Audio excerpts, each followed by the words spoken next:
สรุปข้าวในโกดังที่จังหวัดสุรินทร์ที่คุณภูมิธรรมไปลองชิมโชว์เนี่ยมันเป็นข้าว10 ปีจากโครงการจำนำข้าวจริงหรือเปล่าข้าวที่คุณเจาะมากินโชว์ประชาชนมันไม่ใช่ข้าว10 ปีคือไม่มีหลักฐานคิดไปเองนี่เป็นการเจาะกระสอบข้าวที่ไม่มีโค้ดเลยนะฮะข้างด้านหน้าก็ไม่มีโค้ดด้านหลังโป๊ะก็ไม่มีโค้ดเห็นไหมฮะเขาใส่โค้ดด้านเดียวคุณหมอว่าลงเนี่ยคือรู้ไม่จริงแล้วก็เอาเรื่องนี้มาจินตนาการวันนี้ก็ต้องการท้าพิสูจน์เพื่อไปตรวจสอบข้อเท็จจริงให้กับประชาชนรับทราบเมื่อไหร่จะไปเปิดการจะรับคำท้าอะไรมันทำแบบเด็กๆไม่ได้มันต้องมีเหตุมีผลคือคนเราเนี่ยมันเป็นผู้ใหญ่แล้ว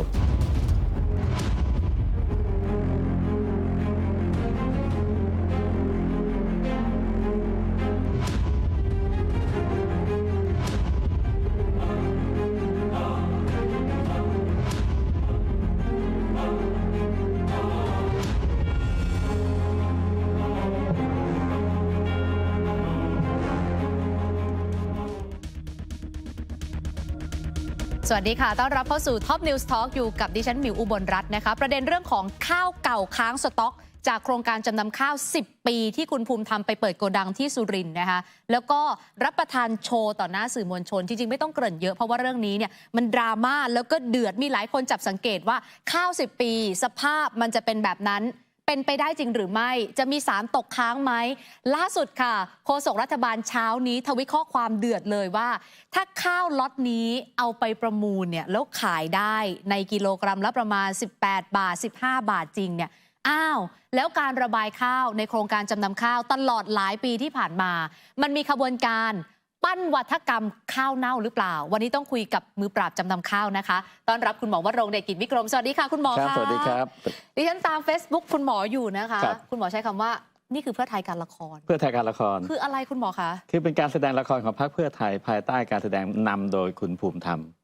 ผมเอาภาพใหญ่นี้ก่อนนะฮะเพื่อปูภาพให้คุณหมิวกับพี่น้องได้ติดตามคือเรื่องนี้เป็นเรื่องที่เกิดขึ้นเมื่อมีการกินข้าว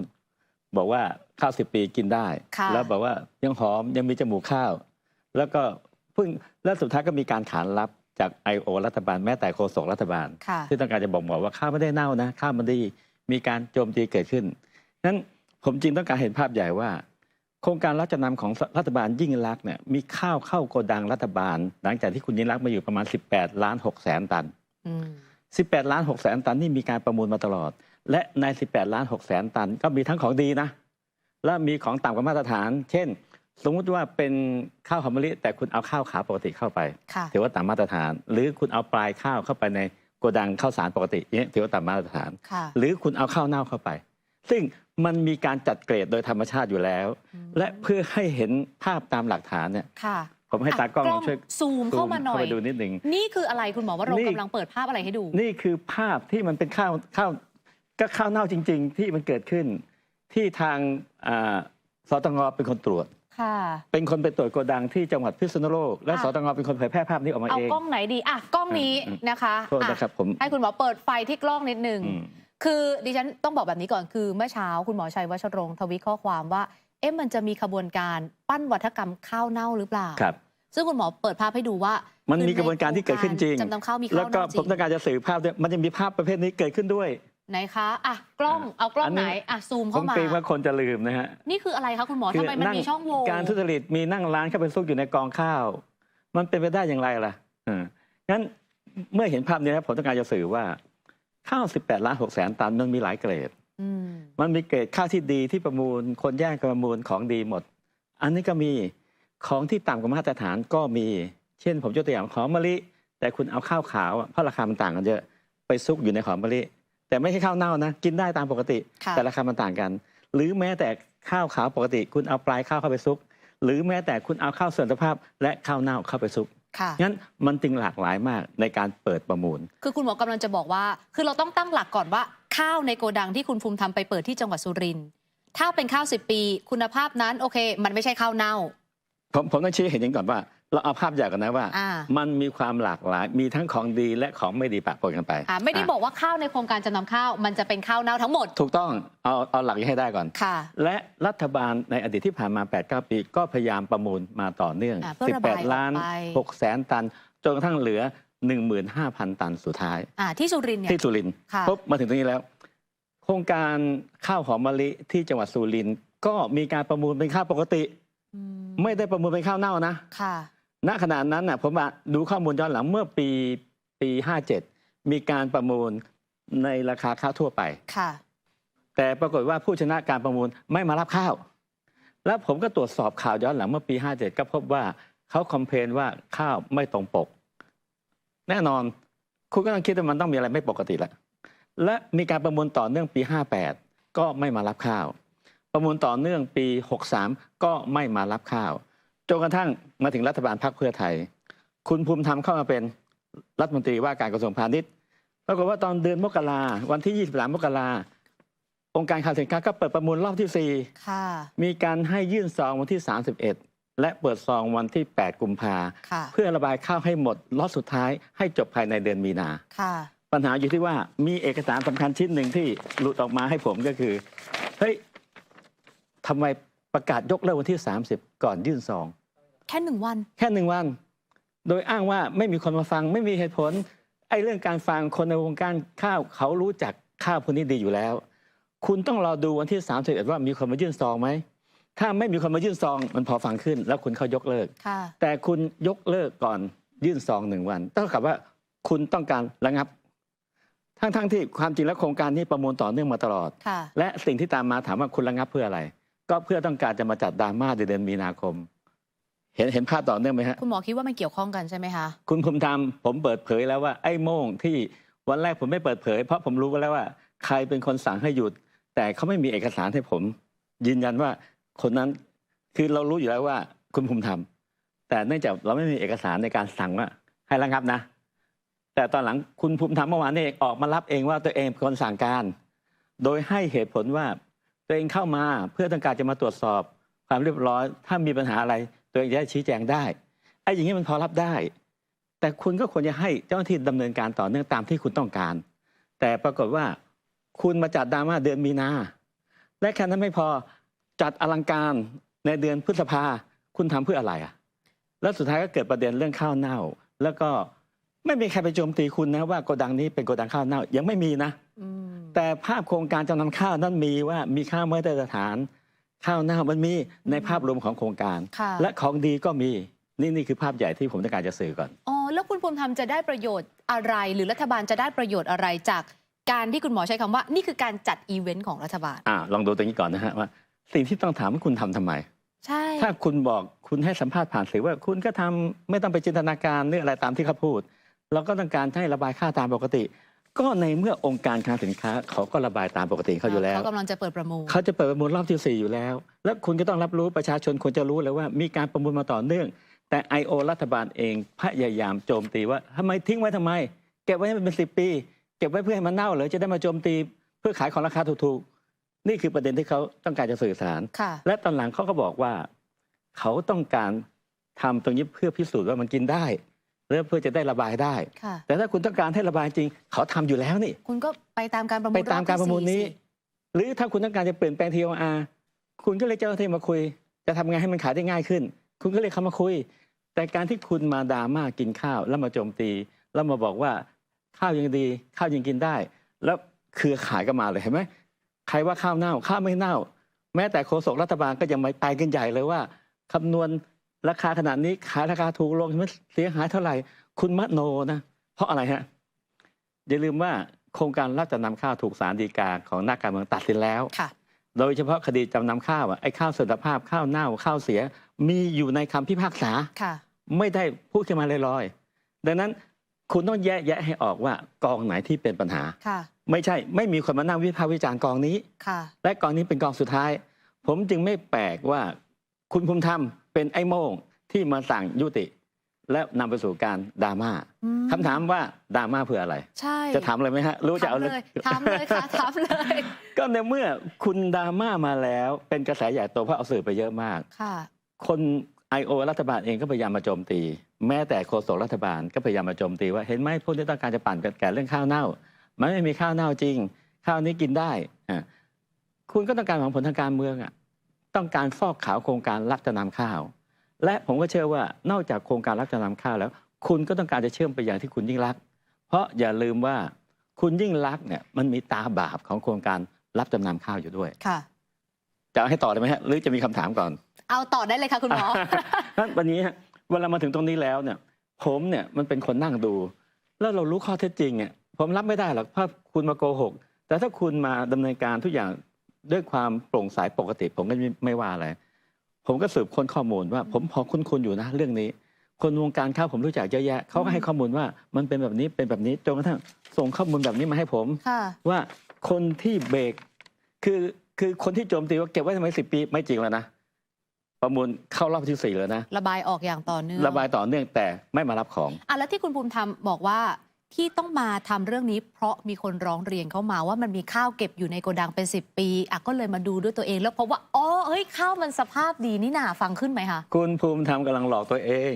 เพราะทุกคนรับรู้อยู่แล้วมีข้าวนี้และเปิดดำเนินการประมูลมาต่อเนื่องถ้ามีการเก็บทิ้งไว้ปิดประตูและไม่มีคนรู้เรื่องและไม่มีคนร้องเรียนฟังขึ้นแต่เจ้าหน้าที่รัฐก็ประมูลมาตั้งแต่ปี57ปี58ปี63และปี67คุณเป็นคนระงับเองคุณระงับทำไมถ้าคุณต้องการให้เปิดประมูลคุณก็ปล่อยเข้าดำเนินการสิและคุณระงับก่อนยื่นซอง1 วันและนำไปสู่ดราม่าและตอนหลังคุณก็มาประกาศวัน2 วันนี้ว่าจะเปิดประมูลซึ่งแน่นอนมันก็ไม่ต่างจากเนี้ยมันจะมีอะไรต่างจากนี้ล่ะในการเปิดประมูลแล้วคุณก็ต้องรับรู้อยู่แล้วว่าเขาประมูลมาหลายรอบแล้วมันขายไม่ได้เพราะประมูลชนะแล้วไม่มาเอาของแสดงว่ามันต้องมีอะไรที่ไม่ปกติที่คนในวงการข้าวเขารับรู้ซึ่งอันนี้ต้องแฟร์กับคุณภูมิธรรมเมื่อวานคุณภูมิธรรมให้สัมภาษณ์ชี้แจงประเด็นนี้นะคะคุณหมอว่าย้อนกลับไป3 ครั้งก่อนหน้านี้ตอนที่ผู้ชนะประมูลเนี่ยเขาประมูลไปเนี่ยราคามันสูงแล้วพอตอนที่จะมาเอาของราคามันถูกลงรู้สึกว่ามันขาดทุนเขาก็เลยทิ้งการประมูลไปแต่อย่างนั้นมันก็ไม่สามารถอธิบายได้ว่าทำไมต้องปล่อยข้าวทิ้งไว้แล้วไม่สามารถอธิบายได้ว่ามีคนมาร้องเรียนมีข้าวค้างอยู่ทำไมไม่เปิดประมูลผมต้องการจะชี้เห็นว่ามีการประมูลแล้วและคนชนะไม่มารับข้าวโดยเฉพาะข้าง2 ครั้งแรกคุณไปเช็คข่าวได้เลยประมูลข้าวที่โกดังสุรินทร์เนี่ยข่าวผู้ชนะเป็นบริษัทใหญ่แล้วก็บอกว่าข้าวไม่ตรงปกพูดง่ายๆคือเขาต้องการประมูลข้าวหอมมะลิแต่รู้สึกมันจะมีข้าวขาวผสมเขาเลยไม่รับของงั้นคุณต้องแฟร์กับข้อเท็จจริงแต่สิ่งที่คุณพูดมามันย้อนแย้งกันแล้วที่คุณหมอบอกว่านี่คือการฟอกขาวให้กับโครงการจำนำข้าวคือกำลังจะบอกว่าข้าวล็อตนี้เป็นข้าวที่กินได้แต่ในอดีตข้าวที่ระบายออกไปมีหลายเกรดดังนั้นจะมาอนุมานรวมว่าข้าวในโครงการจำนำข้าวเป็นข้าวแบบนี้ทั้งหมดเลยคงจะไม่ได้ถูกไหมคะผมเลยอย่างนี้ไม่น่าเชื่อนะขออนุญาตเอานี่คือทวิตเตอร์ของโฆษกรัฐบาลคุณชัยวัชรงค์โฆษกรัฐบาลนี่โฆษกรัฐบาลเลยนะนี่คือพูดในนามรัฐบาลเลยนะคือเขาแจงรายละเอียดทั้งหมดเลยว่าข้าว 15,000 ตันที่สุรินทร์สามารถขายได้ราคาเท่านี้แล้วบอกเกิดถ้าเป็นลดราคาจะขาดทุนเท่าไหร่งั้นในภาพรวมจะขาดทุนเท่าไหร่และสุดท้ายเขายังสรุปเลยว่าบัญชีนี้คนที่ร่วมขบวนการลวงโลกว่าข้าวเน่าจะต้องชดใช้กรรมหรือไม่อย่างไรเนี่ยคุณหมอมองยังไงบ้างเฮ้ยคุณไม่ได้ทำกันบ้านเลยเหรอว่าในภาพรวมข้าว 18.6 ล้านตันมีของดีมีของผสมที่มีคุณภาพนะแต่ราคามันต่างกันเยอะมีของที่ต่ำกว่ามาตรฐานและมีข้าวเน่าผสมด้วยแน่นอนผู้ที่ดำเนินการก็มีการจัดเกรดเกรดอุตสาหกรรมเกรดอาหารสัตว์เกรดข้าวผสมเกรดข้าวโอเคงั้นข้าวโกดังนี้ยังไม่มีใครไปชี้หน้าด่าพวกคุณแล้วนะว่า 15,000 ตันนี้ที่ยังไม่ได้ประมูลเนี่ยเป็นข้าวเน่าและผมต้องการจะยืนยันว่าทุกอย่างมันดำเนินการประมูลต่อเนื่องมาคุณอย่าไปโจมตีคนอื่นคุณนั่นแหละเป็นคนยับยั้งที่ทำให้มันช้าลงอีกเกือบครึ่งปีแล้วสรุปว่าข้าวที่เขาดราม่ากันว่าข้าว10 ปีมันจะกินได้หรือกินไม่ได้ตรงนี้คือยังไงคะคุณหมอผมว่าอย่างนี้เอาแฟร์ๆนะอันนี้ผมใช้คำอ้างอิงนักวิชาการแล้วกันด้วยเซนส์ของผมเนี่ยข้าวเนี่ยที่เป็นธัญพืชมันควรจะต้องเก็บในไซโลที่ดีถ้าเป็นไซโลที่ดีเขาจะคอนโทรลอุณหภูมิไม่เกิน13 องศาคอนโทรลความชื้นคอนโทรลทุกอย่างอย่างเงี้ยมันจะคอนโทรลพวกพวกมอดอะไรได้เราเห็นโกดังนี้นี่เห็นโกดังเป็นโกดังจริงๆเปิดปกติถามว่าอุณหภูมิบางช่วง40 องศาบางช่วงหน้าฝนตกลมยาวทุก1 ถึง 2 เดือนเท่ากับว่าลมยาว60 ถึง 120 ครั้งนั่นถามว่าความเสี่ยงในการที่เก็บสารเคมีตกค้างรวมทั้งอัลฟาท็อกซินซึ่งนักวิชาการออกมาเตือนเองไม่ใช่ผมเตือนและที่สำคัญที่สุดคุณมากินข้าวโชว์มันกินได้กระดาษเรายังกินโชว์ได้ล่ะแต่อนาคตจะแย่หรือไม่แย่เราไม่รู้เหมือนกันวันนี้คุณกินข้าวโชว์เพราะว่ากินกลับมากกว่าข้าวอีกนะคุณกินโชว์ได้แต่อนาคตถ้าคุณจะให้ประชาชนกินเนี่ยถามว่าเอาไหมผมจะซื้อแจกให้ รัฐบาลเนี่ยคุณจะเอาเมื่อไหร่ผมจะซื้อแจกให้คุณกล้าขายไหมผมจะซื้อแจกให้รัฐมนตรีถ้าผมบอกว่าพี่น้องประชาชนมาลงขันกับผมจะไปซื้อคราวนี้แจกครม.แจกสสทุกคนผมว่าประชาชนโอเคแต่การที่คุณมากินแล้วบอกกินได้อะไรก็กินได้กระดาษแผ่นนี้ผมก็กินให้ดูได้แต่ถามว่าเพื่อสุขภาพระยะยาวฟู้ดเซฟตี้มันจะเกิดขึ้นไหมการกินโชว์ไม่ได้การันตีว่าข้าวล็อตนั้นสามารถกินได้อย่างมีคุณภาพถูกต้องคุณหมอชัยวัชรงค์วันก่อนดิฉันฟังท่านไปออกสัมภาษณ์รายการหนึ่งนะคะว่าตัวอะฟลาท็อกซินในข้าวเนี่ยโอ้มันน้อยมากฟังขึ้นไหมคะเขาเป็นใครเขาคือนักการเมืองนะผมว่าเรื่องพวกนี้แม้แต่ผมเองผมก็อ้างอิงนักวิชาการเราจะเห็นว่าการแชร์ข้อมูลของอาจารย์ทางคณะด้านเกษตรศาสตร์ของมหาวิทยาลัยเชียงใหม่หรือแม้แต่ล่าสุดก็มีอาจารย์เกษตรศาสตร์ของมหาวิทยาลัยเกษตรก็ยืนยันชัดเจนว่าธัญพืชในอุณหภูมิที่มันสูงเนี่ยและความชื้นที่มันสูงเนี่ยมันมีความชอบมากโดยเฉพาะกระสอบป่านเนี่ยที่เชื้อราแล้วมีทั้งอัลฟาท็อกซินเนี่ยเกิดขึ้นได้สูงมากงั้นอย่างนักการเมืองแบบนี้เอาเฉพาะแค่นี้ข้อมูลอย่างนี้คุณก็มั่วแล้วผมไม่แปลกใจถ้าคุณเป็นโฆษกรัฐบาลแล้วคุณแถลงได้แค่นี้ไม่มีเหตุผลในทางวิชาการรองรับค่ะเดี๋ยวเราพักคุณหมอวรงค์เอาไว้ตรงนี้คู่เดียวช่วงหน้าเดี๋ยวจะให้ทีมงานต่อสายไปที่คุณหมอชัยวัชรงค์นะคะเพราะว่าตอนนี้ท่านติดภารกิจอยู่ต่างจังหวัดเดี๋ยวช่วงนั้นเราจะกลับมาคุยกันว่าในมุมของคุณหมอชัยวัชรงค์ทำไมจึงทวิตข้อความแบบนี้และมีเหตุผลประกอบการทวิตข้อความอย่างไรบ้างรวมไปถึงประเด็นเรื่องของข้าว10 ปีในฝากฝั่งของรัฐบาลมีอะไรจะต้องชี้แจงบ้างช่วงนี้พักกันก่อนครู่เดียวค่ะประเด็นเรื่องของข้าวเก่า10 ปีเพื่อให้ได้ข้อมูลที่ครบถ้วนช่วงนี้เราจะคุยกับโฆษกรัฐบาลนะคะตอนนี้คุณหมอชัยวัชรงค์อยู่ในสายกับเราแล้วนะคะสวัสดีคุณหมอค่ะสวัสดีครับคุณมิวครับสวัสดีครับค่ะคุณหมออยู่ต่างจังหวัดนะคะรบกวนหน่อยค่ะล่าสุดเห็นใน Twitter ของคุณหมอใน X ของคุณหมอช่วยอธิบายหน่อยได้ไหมคะขบวนการลวงโลกเรื่องข้าวเน่าคืออะไรคะก็ข้าวในโครงการจำนำข้าวเนี่ยรัฐบาลรับจำนำมา5 ฤดูการผลิตเนี่ยเป็นข้าวเปลือก55 ล้านตันสีมาแล้วเป็นเม็ดเป็นข้าวสารไม่นับสายข้าวเนี่ยได้ประมาณ25 ล้านตัน25 ล้านตันคิดเป็นกระสอบละ100 โลก็ประมาณ250 ล้านกระสอบนะครับแล้วก็ระบายไปตั้งแต่หลายปีก่อนเมื่อ10 ปีที่แล้วจนถึงเหลือล็อตสุดท้ายที่รองนายกภูมิธรรมไปตรวจที่สุรินทร์เนี่ยมัน 15,000 ตัน150,000 กระสอบก็แปลว่าที่ผ่านมาก็ขายไปแล้ว249 ล้านนะครับ 850,000 กระสอบก็ซึ่งผ่านมา10 ปีเนี่ยเคยมีข่าวไหมครับว่าที่ขายไปประเทศไหนแล้วเขาตีกลับมาว่าข้าวเน่าไม่มีนะครับคือข้อเท็จจริงเนี่ยถ้ามันมีเน่าจริงอย่างที่มีวัฒกรรมพยายามจะพูดกันเนี่ยมันต้องมีข่าวแล้วครับว่าขายไปแล้วคนก็ตีกลับนะครับมันไม่มีฮะไม่แล้วก็ภาพต่างๆที่มาโชว์กันเนี่ยหลายภาพที่ว่อนในโลกออนไลน์เนี่ยก็เป็นภาพตัดแต่งครับเป็นภาพที่เกิดจากบางภาพก็เป็นภาพที่เกิดจากไฟไหม้โกดังนะครับแล้วก็ขนกระสอบข้าวที่โดนไฟไหม้ออกมานะครับแล้วก็มาแต่งกันว่าวันนี้เห็นไหมข้าวเน่ามันเป็นข้าวที่โดนน้ำที่ฉีดพ่นดับไฟนะครับเพราะฉะนั้นเนี่ยผมเชื่อของผมนะใครจะเชื่อไม่เชื่อก็สุดแท้แต่ผมเชื่อว่าเป็นกระบวนการที่จะด้วยค่าข้าวเพื่อทำให้เวลาไปเช็คสต็อกและตีราคาสต็อกเนี่ยจะตีต่ำกว่าปกติเพื่ออะไรฮะเพื่อให้มูลค่ามันต่ำจะได้เป็นข้อกล่าวหาโจมตีว่าโครงการจำนำข้าวขาดทุนเยอะนะครับยกตัวอย่างนะครับปี2556วันที่31 มกราคมคณะกรรมการที่ตรวจประเมินผลโครงการจำนำข้าวเนี่ยเข้าไปตรวจสต็อกข้าวตอนนั้นข้าวเนี่ยราคาประเมินก่อนเข้าไปเนี่ยมันตันละ 14,600 ปรากฏภายในเวลา4 เดือนนะครับตีราคาลงมา2 รอบเหลือ 1,230 บาทซึ่งข้าวชุดนั้นเนี่ยอายุแค่ปีเดียวในขณะที่งานวิจัยของ TDI ที่ทำโดยดร.นิพนธ์ ภูวงศกรซึ่งเป็นงานวิจัยชิ้นหลักที่ปปช.ใช้กล่าวหาโครงการรับจำนำข้าวในหน้าที่26นะครับย่อหน้าสุดท้ายสรุปไว้เลยว่าจากการศึกษาโครงการรับจำนำข้าวฤดูการผลิตปี 48-49 ข้าวที่เก็บไว้อายุ 3 ปี 4 เดือนการเสื่อมคุณภาพนะครับเกิดขึ้นเพียงแค่ 2.71% และเสื่อมปริมาณแค่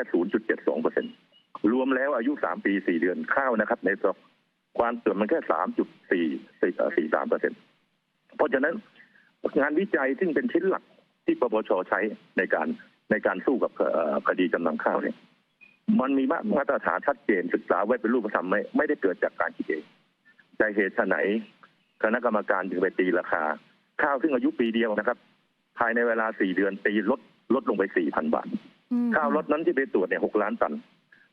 ตีลดไป4,000 บาทยังไม่มีเหตุผลเนี่ยมูลค่าสต็อกมันก็หายไป 24,000 ล้าน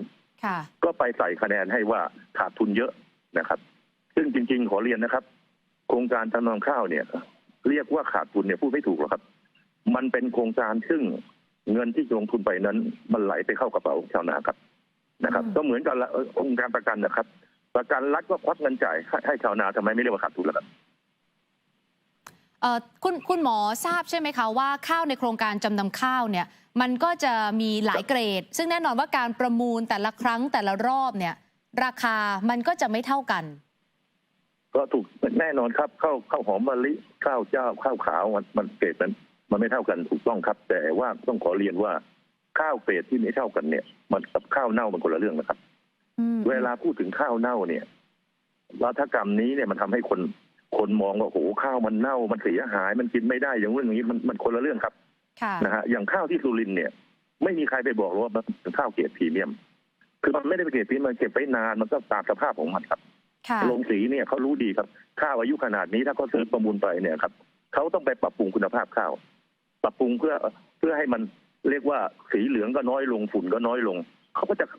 กินได้ครับทีนี้มันขึ้นอยู่กับว่าบางคนฐานะดีรสนิยมสูงต้องกินข้าวเกรดพรีเมียมเจอข้าวแบบนี้ก็บอกไม่กินหรอกนะครับคนกลางๆหน่อยหรือคนฐานะยากจนหน่อยเขาไม่มีทางเลือกไม่มีรสนิยมสูงนักข้าวขนาดนี้ถ้าปรับปรุงคุณภาพข้าวเนี่ยเขากินได้ครับนี่ล่าสุดข้าวที่สุรินทร์ที่เป็นข่าวเนี่ยนะครับบริษัทหนึ่งที่เป็น1 ใน 5ผู้ส่งออกข้าวรายใหญ่ของประเทศปีที่แล้วมีเรคคอร์ดส่งออกทั้ง600,000 ตันนะครับเขาประกาศเลยครับเขาไปร่วมชิมด้วยบอกว่าถ้าเกิดมีการรัฐบาลจะขายให้เขานะครับถ้าไม่ต้องประมูลนะเขาให้ราคา15 บาทเลยครับให้15 บาทเลยครับข้าวอายุ15 ปีเนี่ยได้10 ปีเนี่ยครับเขาประกาศเขาเหมาทั้งหมดเลยด้วยครับค่ะตอนนี้ดิฉันอยู่กับค่ะคุณหมอชัยข้อเท็จจริงเนี่ยที่ข้อเท็จจริงมันมี2 ชุดหนึ่งเกิดจากคนที่ไปดูทั้งคุณภูมิธรรมพานักข่าวไปดูและไปชิมแล้วก็มีคนที่เป็นอยู่ในวงการข้าวไปเห็นข้อมูลในเชิงประจักษ์นะครับกับคนที่ไม่ได้ไปนะฮะคนที่ไม่ได้ไปแล้วก็จินตนาการว่าโอ้ยข้าวมันเน่าอย่างนู้นอย่างนี้ขอโทษนะครับไอ้ที่บอกว่าลมควันเป็นควันมันเป็นพิษอะไรเนี่ยจริงครับควันพวกนั้นเนี่ยถ้าคุณไปเอามากินทันทีหรือลมแล้วภายในวันรุ่งขึ้นเนี่ยคุณไม่ปล่อยให้มันระเหยออกไปก่อนเนี่ยมันต้องมีระยะหยุดครับเขาถึงไม่ได้ลงกันทุกวันเขา2 เดือนลมทีของที่ฟูมิเกตไปแล้วเนี่ยมันก็ระเหยไปแทบไม่เหลือแล้วครับนะครับเพราะฉะนั้นเนี่ยที่บอกว่าโอ้โหลมเพิ่ม20 ครั้งแต่เขาไม่ได้ลมต่อเนื่องทุกวันภายใน10 ปีเนี่ยนะครับปีหนึ่งก็อาจจะลมสัก3-4 เดือนครั้งนะฮะมันไม่เหลือตกค้างหรอกครับค่ะโอเคคุณหมอชัยตอนนี้ดิฉันอยู่กับคุณหมอวรงค์ด้วยนะคะคุณหมอวรงค์ฟังแล้วมีอะไรอยากจะชี้แจงหรือถามคุณหมอชัยเพิ่มเติมไหมคะคือผมจะเรียนคุณหมอชัยอย่างนี้นะว่าคุณหมอชัยทราบไหมครับว่าข้าวในโครงการรับจำนำข้าวที่รับจำนำมาคุณพูดตัวเลขใกล้เคียงกับผมเหลือมาในสมัยรัฐบาลถัดมาประมาณ18.6 ล้านตันข้าวมันมีหลายเกรดไม่ใช่ข้าวขาวข้าวหอมมะลิหรือปลายข้าวแต่หมายความว่ามันมีข้าวที่เสื่อมสภาพด้วยที่คุณอาจจะเห็นภาพนี้หรือเปล่าผมไม่ทราบแต่ถ้าทางที่ดีคุณควรจะไปอ่านคำพิพากษาของศาลฎีกาในโครงการรับจำนำข้าวที่ในโครงการมีการพูดถึงชัดเจนว่ามีการเสื่อมข้าวเสื่อมสภาพข้าวไม่ได้มาตรฐานรวมทั้งข้าวเน่าแต่ศาลบอกว่าไม่ใช่เป็นความผิดของคุณยิ่งลักษณ์แต่วันนี้ผมมาอ่านทวิตเตอร์ของคุณเองเนี่ยคุณกำลังเหมาหลงจงไปเลยว่ามีขบวนการลวงโลกข้าวเน่าใครไปกล่าวหาข้าวเน่าเขาลืมไปหมดแล้วคุณมาสร้างวัฒกรรมนี้ขึ้นมาเองแล้วคุณไปเอา18 ล้านตันมาคุณมันไม่ใช่ใน18 ล้านตันมันมีหลายเกรดอย่างที่บอกถ้าข้าวดีมันก็มีที่มีการประมูลข้าวดีในราคาที่สูงข้าวที่มีส่วนผสมก็อีกราคาหนึ่งข้าวที่ไม่ได้มาตรฐานภาพเสียดายที่เขาไม่เห็นนะฮะที่ผมเอาของสตง.ออกมาเพราะสตง.เป็นคนแถลงผ่านสื่อในโกดังที่จังหวัดพิษณุโลกซึ่งก็แน่นอนข้าวพวกนี้ก็เป็นข้าวที่ไม่ได้มาตรฐานที่เขาก็ไปประมูลเป็นอาหารสัตว์หรือเพื่ออุตสาหกรรมนั้นผมต้องย้ำอย่างนี้การที่คุณพยายามที่จะบ่งบอกว่า 15,000 ตันนี้และคุณมาเหมาหลงจงว่าพวกเราไปนั่งด่าข้าวเน่าไม่มีใครไปนั่งด่าเลย ไม่มีใครไปพูดถึงแล้วลืมไปแล้วด้วย แต่คุณเป็นคนดึง 15,000 ตันนี้ออกมา และมาเหมาหลงจงว่ามีคนมาวิพากษ์วิจารณ์ว่าเป็นข้าวเน่าทั้งหมดไม่ใช่ คุณมาพูดกันเอง และคุณกำลังมาดราม่าเพื่อมาฟอกขาวโครงการรับจำนำข้าว คุณต้องไม่ปฏิเสธนะ ผมย้ำคุณต้องไปอ่านคำพิพากษาของศาลฎีกาทั้งโครงการรับจำนำข้าว และโครงการระบายข้าวแบบ G2G คุณจะเข้าใจ คุณหมอชัยมีอะไรจะชี้แจงไหมคะประเด็นเรื่องของการฟอกขาวให้โครงการจำนำข้าวหรือเปล่าอย่างนี้ครับโครงการรับจำนำข้าวเนี่ยศาลตัดสินแล้วนะครับว่าไม่ผิดศาลตัดสินแล้วครับว่าไม่ผิดที่กล่าวหาว่าทำให้เกิดการเสียหาย 518,000 ล้านเนี่ยสุดท้ายศาลยกฟ้องนะครับไม่ผิดนะครับกรณีที่เขาตัดสินเป็นกรณีระบายข้าวของคุณบุญทรงครับนะครับเพราะฉะนั้นข้าวที่ท่านคุณหมอวรงค์พูดว่ามันมีหลายเกรดผมรู้ดีครับทำไมผมจะไม่ทราบอยู่แล้วครับทีนี้ในยุคนั้นเนี่ยนะครับในยุคที่มีการโจมตีเรื่องโครงการจำนำข้าวไอ้วาทกรรมข้าวเน่าเนี่ยมันได้ยินกันแทบทุกวันเช้าสายบ่ายเย็นนะครับและผมก็ไม่ได้พูดว่าทั้ง18 ล้านตันนั้นเป็นข้าวเกรดเดียวกันหมดไม่ใช่ผมยกตัวอย่างว่าถ้าสมมุติว่าราคาขายต่ำกว่าความเป็นจริง1 บาท1 ตันก็เงินหายไปสมบัติของชาติขาดทุนไป 1,000 บาทถ้ามัน18 ล้านตันเกิดมันหายไปตันละบาทนะครับมันก็คือ 18,000 บาทแล้วถ้าสมมุติว่าเฉลี่ยขายตันละ 8,000 แทนที่จะขายได้ตันละ 15,000 มันหายไปเท่าไหร่ผมยกตัวอย่างให้ดูนะครับซึ่งแน่นอนข้าวแต่ละเกรดบางตัวมันอาจจะขายต่ำกว่าราคาที่ควรจะเป็นไป3 บาทหรือ 3,000 บาทต่อตันบางตัวอาจจะหายไปเยอะนะครับแต่อย่างไรก็ตามผมเนี่ยเชื่ออย่างด้วยผมเชื่อเลยครับว่าขบวนการในการที่จะสร้างภาพว่าข้าวในสต็อกรัฐบาลนะครับเป็นข้าวที่ไม่ดีเป็นข้าวเน่าเนี่ยนะครับมันฝังหัวคนในยุคหนึ่งและก็การที่เช่นเดียวกับที่คุณหมอวรงค์ว่าคุณหมอวรงค์บอกว่าทำไมผมเอาข้าว 15,000 ตันมาแอดซูมาเป็นตัวแทนทั้งหมดผมไม่ได้แอดซูเป็นตัวแทนทั้งหมดนะครับผมในสมัยโน้นเนี่ยที่มีการตรวจข้าวที่พิษณุโลกนะครับไปตรวจแค่โกดังเดียวนะครับแล้วก็ไปตรวจเนี่ยก็บอกว่ามีข้าวเน่าแล้วหลังจากนั้นเนี่ยก็พูดว่าข้าวเน่าจนกระทั่งก็คล้ายๆอย่างนี้ครับคือไปตรวจที่เดียวและแอดซูมว่าข้าวทั้งหมดเป็นข้าวเหมือนกับพูดง่ายๆใช้วัฒกรรมกรอกหูสังคมแทบทุกวันนะครับ ซึ่งถามว่าการใช้วัฒกรรมว่าข้าวเน่าเนี่ยมันก่อให้เกิดอานิสงส์เป็นประโยชน์ต่อประเทศชาติหรือไม่ข้าวในสต็อกรัฐบาลเป็นสมบัติของชาตินะครับเป็นผลประโยชน์ของพี่น้องประชาชนประเทศการที่ถ้าประชาชนหวังดีเนี่ยนะครับมันก็ควรจะรักษาภาพพจน์ของสินค้าของประเทศนะครับไม่ใช่ไปพูดใส่ก่อหูทุกวันว่าข้าวเน่ามันเป็นการด้อยค่าทำให้ข้าวไทยเนี่ยแทนที่จะขายได้ราคาดีๆนะครับแล้วไปดูนะครับเราไปเช็คดูนะครับว่ามันมีการขายข้าวซึ่งอายุไม่ใช่10 ปีนะครับขายได้ต่ำกว่า15 บาทแน่นอนไม่ถึง10 บาทด้วยนะครับ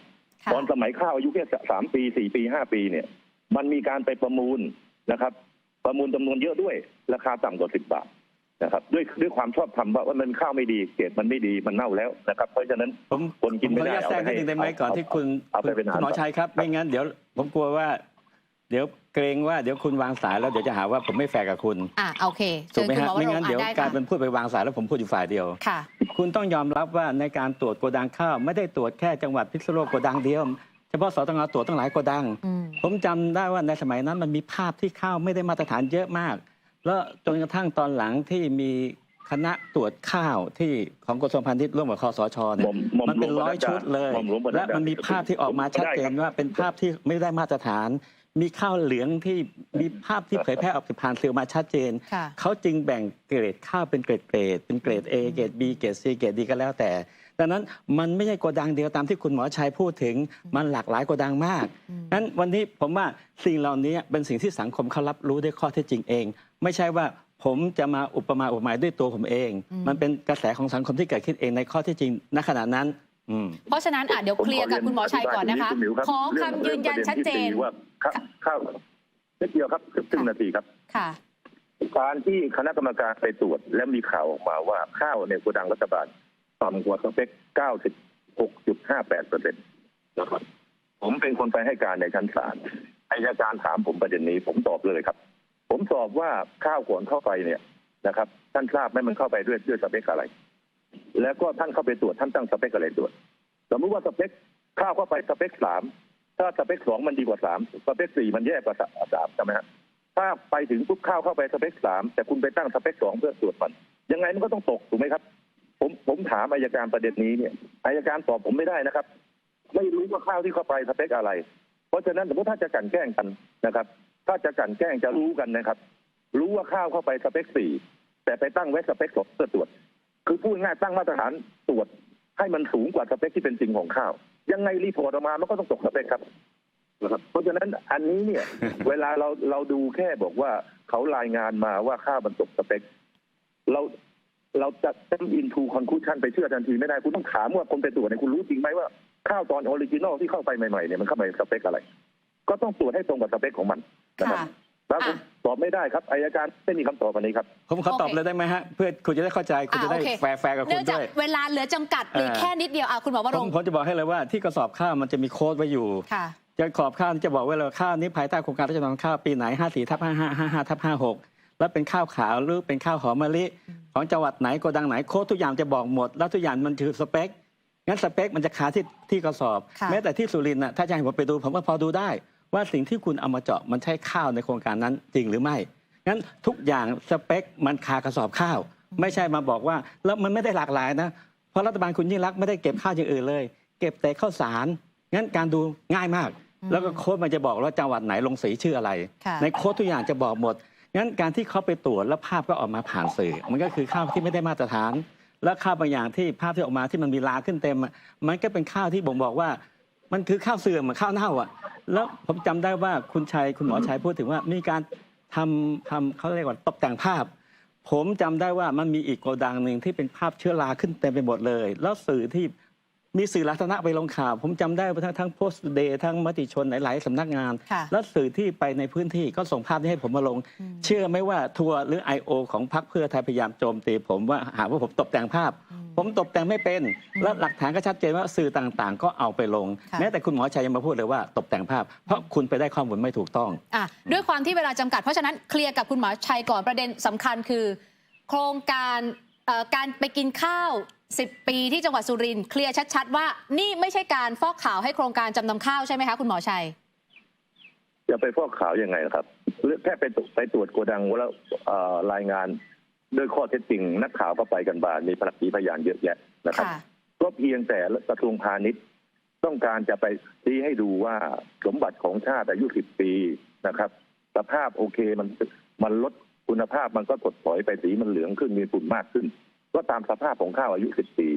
แต่พอเวลามาล่อนมาล้างแล้วเนี่ยมันก็ยังกินได้นะครับเพราะฉะนั้นข้อเท็จจริงก็มีเท่านี้เองทีนี้ว่าที่บอกว่าแทนที่จะถามว่าเขาเอาเรื่องนี้มาพยายามจะฟอกขาวให้คดีไหมเนี่ยผมคิดว่าคนที่ออกมาพยายามที่จะบอกว่าอย่ายกศีลมาตรฐานศีลธรรมว่าคนไม่เห็นแก่สุขภาพของคนอย่าเอาข้าวชุดนี้ไปกินเลยนะฮะไปไกลถึงขั้นว่าให้หมากินยังไม่กินเนี่ยนะครับคือคำพูดวาทกรรมแบบนี้เนี่ยมันด้อยค่าข้าวครับนะครับแล้วก็มันไม่ได้เบสของข้อเท็จจริงนะฮะแล้วก็เชื้อราที่คุณหมอว่าลงพูดเนี่ยผมอยู่ในแวดวงนี้นะมานาน30-40 ปีนะผมรู้ดีฮะเรื่องข้าวผมมีการแลบของผมเนี่ยผมตรวจเองเป็นร้อยๆพันตัวอย่างนะข้าวสารเนี่ยแทบไม่มีจะเจออัลฟาท็อกซินเลยครับเพราะข้าวไอ้แป้งในข้าวสารเนี่ยเชื้อราที่สร้างอัลฟาท็อกซินเนี่ยมันขึ้นได้ไม่ดีครับมันชอบข้าวโพดมันชอบถั่วลิสงและการเก็บในโกดังนะครับถ้าเก็บได้มาตรฐานเนี่ย10 ปีเชื้อราก็ไม่ขึ้นครับไอ้ที่เชื้อราขึ้นเนี่ยมันต้องเจอน้ำครับมันต้องเจอประเภทสมมติไฟไหม้แล้วเอาน้ำไปฉีดแล้วมันเปียกชื้นนะฮะกองทับถมแล้วทิ้งไว้นานๆไอ้อย่างนั้นอาจจะเจอเชื้อราแต่ว่ามันก็เป็นเพียงแค่เคสนิดเดียวข้อเท็จจริงอันนึงเนี่ยที่ผมคิดว่าไม่มีใครปฏิเสธข้าว250 ล้านกระสอบเนี่ยมันถูกขายไปเกือบหมดแล้วมีสักเคสไหมครับที่มีการฟ้องร้องกันว่าซื้อข้าวไปแล้วมันเป็นข้าวเน่ามันกินไม่ได้มีนะครับใน10 ปีที่ผ่านมาแล้วคนซื้อข้าวเนี่ยเขาไม่โง่หรอกครับถ้าซื้อไปแล้วข้าวมันเสียหายนะฮะเขาก็ขาดทุนถูกไหมครับเขาก็ต้องมาตรวจสอบคุณภาพก่อนทั้งนั้นก่อนซื้อนะครับเพราะฉะนั้นข้อเท็จจริงอันนี้ผมยืนยันเลยว่าข้าวขายไปแล้วเกือบ250 ล้านกระสอบไม่มีเคสมาคอมเพลนดังนั้นที่พูดว่าข้าวเน่าหรือข้าวเสื่อมสภาพนั้นอาจจะมีแต่เป็นปริมาณน้อยไม่ใช่ทั้งหมดนะครับแต่ว่าภาพพจน์ที่ถูกโจมตีมาต่อเนื่องหลายปีวาทกรรมข้าวเน่านี่โอ้โหยินบ่อยที่สุดนะครับผมคงไม่ต้องบอกว่าใครพูดบ่อยที่สุดคำนี้นะครับ ค่ะ สังคมก็จะรู้ดีว่าใคร ผมแถมนิดนึงก่อนจากกันนะครับ นิดเดียวครับ เดี๋ยวจะเอางี้ละกันถ้าข้าวคุณมั่นใจว่ากินได้ที่โกดังสุรินทร์เนี่ยเดี๋ยวผมจะระดมเงินซื้อแจกให้พวกคุณ โดยเฉพาะครม.ทุกคนเอาไปกินที่บ้านเอาไหมผมว่าน่าจะเป็นตัวอย่างกับประชาชนไม่ต้องให้ประชาชนกินนะฮะ ผมว่าคุณหมอวรงค์เนี่ยก็ไปนอกประเด็นแล้ว ไม่ใช่คือคุณกำลังบอกว่ามันไม่มีเชื้อรามันกินได้มันมีคุณภาพดี คือมันมีหลายประเด็นที่ผมต้องการจะแก้ต่างนะว่างๆผมให้คุณหมิวจัดอีกวันเลยดีไหมเชิญมาด้วยกันเอาเรามาเจอกันต่อหน้าเลยดีกว่าไม่ได้เป็นพิสูจน์ ไม่งั้นมานั่งเถียงกันนี่ฟังคุณไม่รู้เรื่องแล้วก็ใช้อคติตัวเองว่ากินไม่ได้ โอเค กินเขาไม่กินของจริง เคลียร์ทุกประเด็นคือระหว่างคนมโนกับคนคืออย่างนี้ฮะไม่งั้นพูดไปเรื่อยๆแล้วก็คนไม่เข้าใจโอเคได้ค่ะคุณหมอชัยวันนี้เวลาหมดแล้วถ้ามีโอกาสเดี๋ยวจะรบกวนเชิญมาออกรายการสดๆที่ท็อปนิวส์ทอล์กนะคะเรื่องข้าวนี้ได้เลยครับผมยินดีเลยครับเดี๋ยวเชิญมาออกพร้อมคุณหมอวรงค์ด้วยนะได้ครับยินดีเลยครับโอเคเดี๋ยวจะให้โปรดิวเซอร์ติดต่อไปคุณหมอวรงค์สะดวกนะคะได้โอเควันนี้ขอบพระคุณคุณหมอชัยวัชรงค์นะคะยินดีครับขอบคุณค่ะท่านโฆษกประจำสำนักนายกรัฐมนตรีนะคะแล้วก็ต้องขอบพระคุณคุณหมอวรงค์ด้วยเวลาหมดแล้วนาทีได้ไหมสั้นๆได้ค่ะคือกรณีที่บอกว่าประมูลไปแล้วเนี่ยแล้วไม่มีใครมาคอมเพลว่าข้าวเน่าเนื่องจากข้าวมันหลายเกรดไอ้ในส่วนข้าวเน่าเขาประมูลเป็นอุตสาหกรรมไปเขาก็ไม่คอมเพลนไอ้ข้าวดีก็เป็นของดีไปแต่ทำไมไอ้ข้าว 15,000 ตันที่เหลือเนี่ยประมูลไป3 รอบแล้วเข้ารอบที่ 4เขาไม่มารับข้าวงั้นมันคงต้องมีปัญหาเกิดขึ้นเนี่ยมันถึงเกิดที่เขาไม่มารับข้าวแค่นี้เองโอเคค่ะวันนี้ขอบพระคุณคุณหมอวรงค์เดชกิจวิกรมมากขอบคุณนะคะและอย่างที่บอกถ้ามีเวลาเดี๋ยวจะเชิญทั้งคุณหมอวรงค์และคุณหมอชัยมานั่งตรงนี้แล้วคุยกันส่วนวันนี้หมดเวลาของ Top News Talk แล้วนะคะพบกันใหม่สัปดาห์หน้าวันนี้ลาไปก่อนสวัสดีค่ะ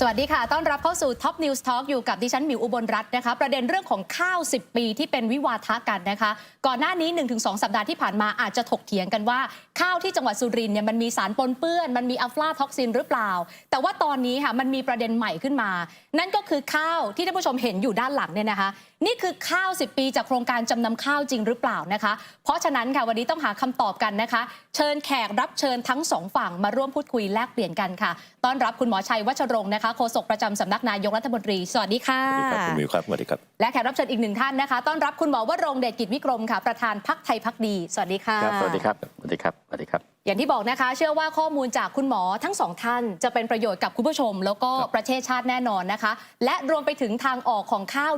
15,000 กว่าตันบทสรุปจะเป็นยังไงแต่ว่าประเด็นแรกที่สังคมสงสัยตอนนี้เป็นประเด็นใหม่ก็คือสรุปข้าวในโกดังที่จังหวัดสุรินทร์ที่คุณภูมิธรรมไปลองชิมโชว์เนี่ยสรุปว่ามันเป็นข้าว10 ปีจากโครงการจำนำข้าวจริงหรือเปล่าเอาประเด็นนี้ก่อนนะคะเริ่มที่คุณหมอวรงค์ก่อนเลยค่ะเพราะว่าออกมาแกะรอยเรื่องนี้คืออย่างนี้วันที่คุณภูมิธรรมจัดกิจกรรมใหญ่2 ครั้งก็คือวันที่วันที่14 มีนาคมกับวันที่6 เดือนพฤษภาคมครั้งใหญ่2 ครั้งแต่ครั้งวันที่6 พฤษภาใหญ่มากเลยนะเชิญสื่อไปเยอะมากวันที่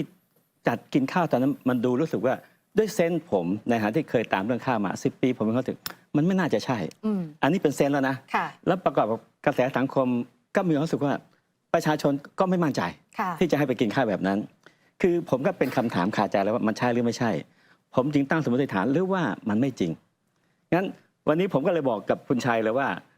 ข้าวที่คุณเจาะมากินโชว์ประชาชนมันไม่ใช่ข้าว10 ปีอันนี้ตั้งประเด็นเอาไว้เลยระบุเลยนะระบุต่อหน้าเลยว่าข้าวที่คุณเจาะมากินกับโชว์ประชาชนไม่ใช่ข้าว10 ปีคือแต่ไม่ได้หมายความว่าข้าวในโกดังนี้ไม่ใช่ข้าว10 ปีทั้งหมดแต่มีการตกแต่งจัดแต่งขึ้นมาแล้วก็มีการเจาะข้าวที่ไม่ใช่ข้าว10 ปีและเอาข้าวเหล่านั้นอาจจะมีข้าวบางส่วนเป็นข้าว10 ปีมาผสมเพื่อให้มันเจือจางลงแต่คุณมากินไม่ใช่ข้าว10 ปี 100%คุณหมอชัยวัชรงค์อยากจะชี้แจงยังไงคะผมคิดว่าอย่างนี้ฮะข้าวเนี่ยจะเป็นเจาะจงแบบพูดง่ายๆวางหมากไว้เพื่อจะไปหมอวรงค์กล่าวหาอย่างนี้ผมขอเรียนนะครับถ้าไปดูคลิปในวันที่วิธีการสุ่มเนี่ยท่านภูมิธรรมเนี่ยให้นักข่าว 20-30 สำนักให้แยกกันไปแรนดอมด้วยตัวเองไม่ใช่คนในโกดังนะครับนักข่าวไปแรนดอมไปสุ่มเองด้วยตัวเองนะครับเพราะฉะนั้นเนี่ยนักข่าวจะไปรู้เหรอครับ 20-30 คนจะไปรู้ว่ากระสอบไหนถ้ามีอย่างคุณหมอวรงค์พูดเนี่ยมันต้องเตรียมกันไว้ก่อนถูกไหมครับนี่นักข่าวไปสุ่มนะฮะเพราะนั้นสุ่มแล้วเอามารวมกันนี่1นะครับ2เนี่ยที่บอกว่าข้าวเนี่ยสงสัยนี่คือเป็นเรื่องของมโนการมโนคือไม่มีหลักฐาน คิดไปเอง หลักฐานรู้ได้ยังไงว่าไอ้ข้าวในโกดังนั้นเนี่ยมีข้าวรู้ได้ยังไงว่ามาเอาแนวคิดหรือเอาวิธีคิดเนี่ยมาจากหลักฐานอะไร ค่ะ ว่ามีการสวมสิทธิ์ข้าว คือกำลังจะบอกว่าวันนั้น มีการเอาข้าวไปหยอดไปพูดง่ายไปเตรียมกันแล้วเอาข้าวไปไว้ในโกดังเนี่ยคุณหมอว่าลงรู้ได้ไง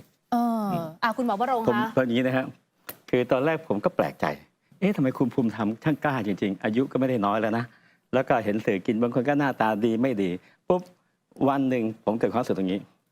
วันที่ผมมารายการหมิวแล้ววันนั้นเราดีเบตผ่านรายการด้วยกัน อันนี้สัมภาษณ์สดทางโทรศัพท์มา ถูกต้อง วันศุกร์ที่แล้ว แล้วผมก็พยายามชี้กับคุณหมอชัยว่าข้าวมันจะมีโค้ดเพราะวันนี้คุณหมอชัยบอกข้าวมันเยอะแยะไปหมดนู้นอะไรเป็นอะไร คือผมพยายามย้ำว่าข้าวทุกกระสอบมันจะมีโค้ดหมด ผมนั่งรถกลับไปบ้าน ผมเลยนะ แล้วผมไปดูคลิปหนึ่งที่เคยมีการเผยแพร่ในโซเชียลเยอะมากเป็นคลิปที่ผมเจาะกระสอบข้าวแล้วข้าวออกมาเหลืองเป็นข้าวหอมมะลิจากจังหวัดสุรินทร์ผมมานั่งตรงนี้ปุ๊บผมสันนิษฐานเลยว่าเฮ้ยอย่างนี้มีความเป็นไปได้เพราะนักข่าวมาเยอะเวลานักข่าวเยอะนักข่าวไม่รู้เรื่อง เมื่อนักข่าวไม่รู้เรื่องนี่คือเหตุผลเพราะว่านักข่าวไม่รู้เรื่องนักข่าวไม่ใช่เป็นคนเจาะนะครับคุณหมอชัยเจ้าหน้าที่ในโกดังคนงานเป็นคนเจาะเซอร์เวย์เป็นคนเจาะหรือใครเป็นคนเจาะก็แล้วแต่ไม่ใช่นักข่าวเป็นคนเจาะนักข่าวเป็นคนเก็บภาพผมก็ไปดูใน YouTube ภาพต่างๆปรากฏว่าผมเจอหลักฐานที่น่าสนใจเหตุผลอย่างนี้ว่ากระสอบข้าวในโครงการรัฐจะนำข้าวทุกกระสอบจะต้องถูกบันทึกโค้ดเป็นสินค้าของรัฐหมดเช่นจะต้องมีคำว่าเลขที่สัญญามีคำว่าอกสหรืออตกแล้วมีกำหนดปีอย่างเช่นโครงการนี้ปี 56/57 ทุกอย่างจะต้องมีความชัดเจนในกระสอบแต่สิ่งที่เกิดขึ้นนี่คือหลักฐานที่เกิดขึ้นอันนี้ผมเอามาจากสื่อหมดฮะผมเอาให้เห็นภาพนิ่งก่อนแล้วกันให้กล้องซูมเข้ามาเห็นไหมครับอันนี้เป็นภาพกระสอบที่ไม่อยากจะว่าเป็นกระสอบใหม่เลยนะแต่เป็นกระสอบที่ไม่มีโค้ดเดี๋ยวจะให้ดูกระสอบที่มีโค้ดเอากล้องซูมนะฮะนี่คือภาพที่หนึ่งจากสื่อมวลชนหลายสำนักหลายสำนักรวมทั้งสื่อที่คุณชัยส่งข้าวไปให้กินด้วยเพราะเส้นผมมองว่า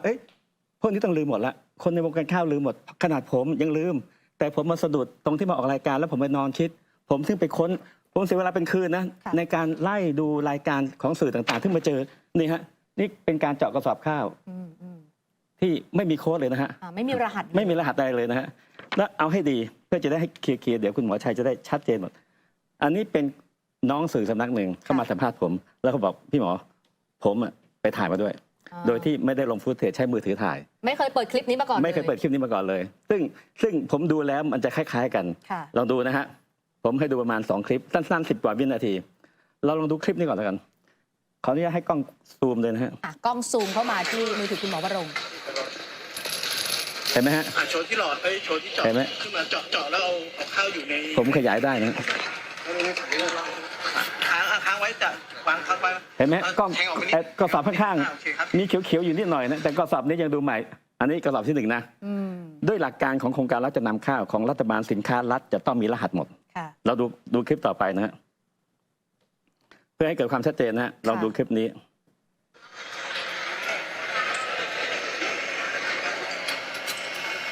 คลิปนี้ผมต้องการสื่อว่าเวลาเขายกกระสอบข้าวทั้งด้านหน้าก็ไม่มีโค้ดด้านหลังโป๊ะก็ไม่มีโค้ดเห็นไหมฮะผมพอดไว้เห็นไหมฮะเขาอาจจะบังไปแล้วเอาใหม่นะฮะอีกคลิปหนึ่งนะฮะคือทั้ง2ด้านไม่มีโค้ดไม่มีโค้ดเดี๋ยวผมจะให้ดูเพราะนักข่าวเขาให้ผมมา 3-4 คลิปเราดูอีกคลิปหนึ่งคือคลิปนี้เป็นคลิปนี่เป็นคลิปทั่วๆไปที่ผมจะซูมให้ดูเห็นว่าเราลองดูเห็นไหมฮะนี่เป็นคลิปที่หลังจากที่เริ่มมีการลื้อแล้วเห็นไหมกระสอบที่วางไม่มีโค้ดเห็นไหมแล้วลองดูเวลาเขาทำงานต่อไปนะฮะ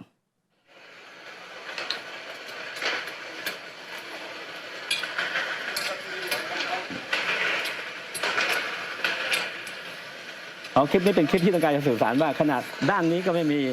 คลิปเมื่อกี้เป็นการยกข้าวแล้วอีกด้านนึงก็ไม่มีและบังเอิญเพราะความที่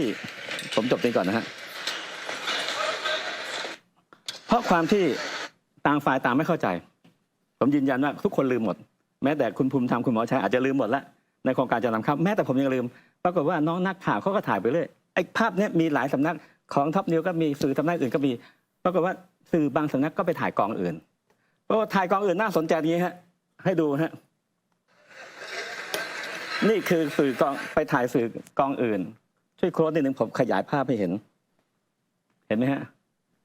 ถ้าเห็นสั้นๆจะเห็นชัดเจนเลยว่าเป็นข้าวปี56/57ขอคือข้าวขาวต่อไปด้วยหอมมะลินี่คือกองปกติ นี่คือโกดังที่สุรินทร์เหมือนกันหรือเป โก ล่า ดังเดียวกั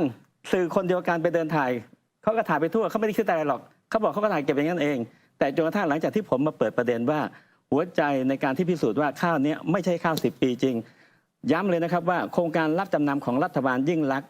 และรัฐบาลก่อนๆสินค้าของรัฐทุกตัวจะต้องมีโค้ดหมด ดังนั้นกระสอบข้าวจะต้องถูกบันทึกด้วยโค้ดทั้งหมด ค่ะ ไม่ใช่เป็นกระสอบเปล่า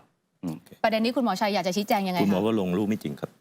รู้ไม่จริงแล้วเอาข้อมูลที่รู้ไม่จริงเนี่ยมาขยายผลทำให้คนเข้าใจผิด ข้าวมีโค้ดต้องมีแน่นอนครับ แต่เขาทำโค้ดด้านเดียว เวลาคนงานในโกดัง เวลาขนข้าวไปวางไปเรียงเนี่ย มันสุดแท้เลยฮะจังหวะบางกระสอบก็เรียงโค้ดขึ้น บางกระสอบก็เรียงโค้ดลง ค่ะ ดูได้เลยครับ คือภาพอยู่ในเหตุการณ์เดียวกันนี่ หันให้กล้องได้เลยค่ะ คุณ หมอ กิติชัยคลังกิติชัยนะครับ ดูครับ คุณหมอตั้งนิดหนึ่งนะคะ บางก ให้ ระ ก ส ล้ อ อบ งซูมเข้ามา นะครับเนี่ยมีโค้ดนะครับที่ไม่มีก็มีครับมันคละกันไปนะครับ แต่ประเด็นคือ เพราะ ข้า ฉะ ว นั้น ทุกกระสอบต้องมีโค้ด ต้องมีครับ นะ เพียงแต่ว่าอันนี้เราไม่เห็นเพราะอะไรมันโค้ดมันอยู่ด้านล่างเนี่ยมันสลับกันอยู่อย่างเงี้ยครับเพราะฉะนั้นเนี่ยเขาใส่โค้ดด้านเดียวนะครับคุณหมอว่าลงเนี่ยคือรู้ไม่จริง แล้วก็เอาเรื่องเนี้ยมาจินตนาการว่าโอ้มีการคือพูดง่ายหาเหตุจะโจมตีว่าข้าวนี่มีการสวนมันเป็นเรื่องปกติที่เวลาดูเข้าไปนี่หลักฐานชัดเจนครับว่ามีทั้งเห็นและไม่เห็น ดิฉันขออนุญาตนะคะให้กล้องซูมเข้ามาหน่อยนะคะนี่คือที่คุณหมอชัยเอาหลักฐานมาให้ดูคือกำลังจะบอกว่าในโกดังเดียวกันเนี่ยบางกระสอบก็หงายโค้ดขึ้น ใช่ บางกระสอบก็คว่ำลง ใช่ แต่เมื่อสักครู่ในคลิปที่คุณหมอวรงค์เปิดจะเห็นว่า ตอนที่เป็นภาพเคลื่อนไหว ทั้งสองฝั่งไม่มีโค้ด ใช่ ก็มีเหมือนกัน ๆถูกต้องผมขออนุญาตเคลียร์นิดหนึ่งนะ อย่า ฮะ เพิ่งฮะให้ผมพูดให้จบก่อนครับ ได้ ให้ อันนั้น คุณหมอชัย คือ เคลียร์ให้จบ กิตติชัยนะครับ ค่ะ แล้วก็อันนี้ภูลผลครับ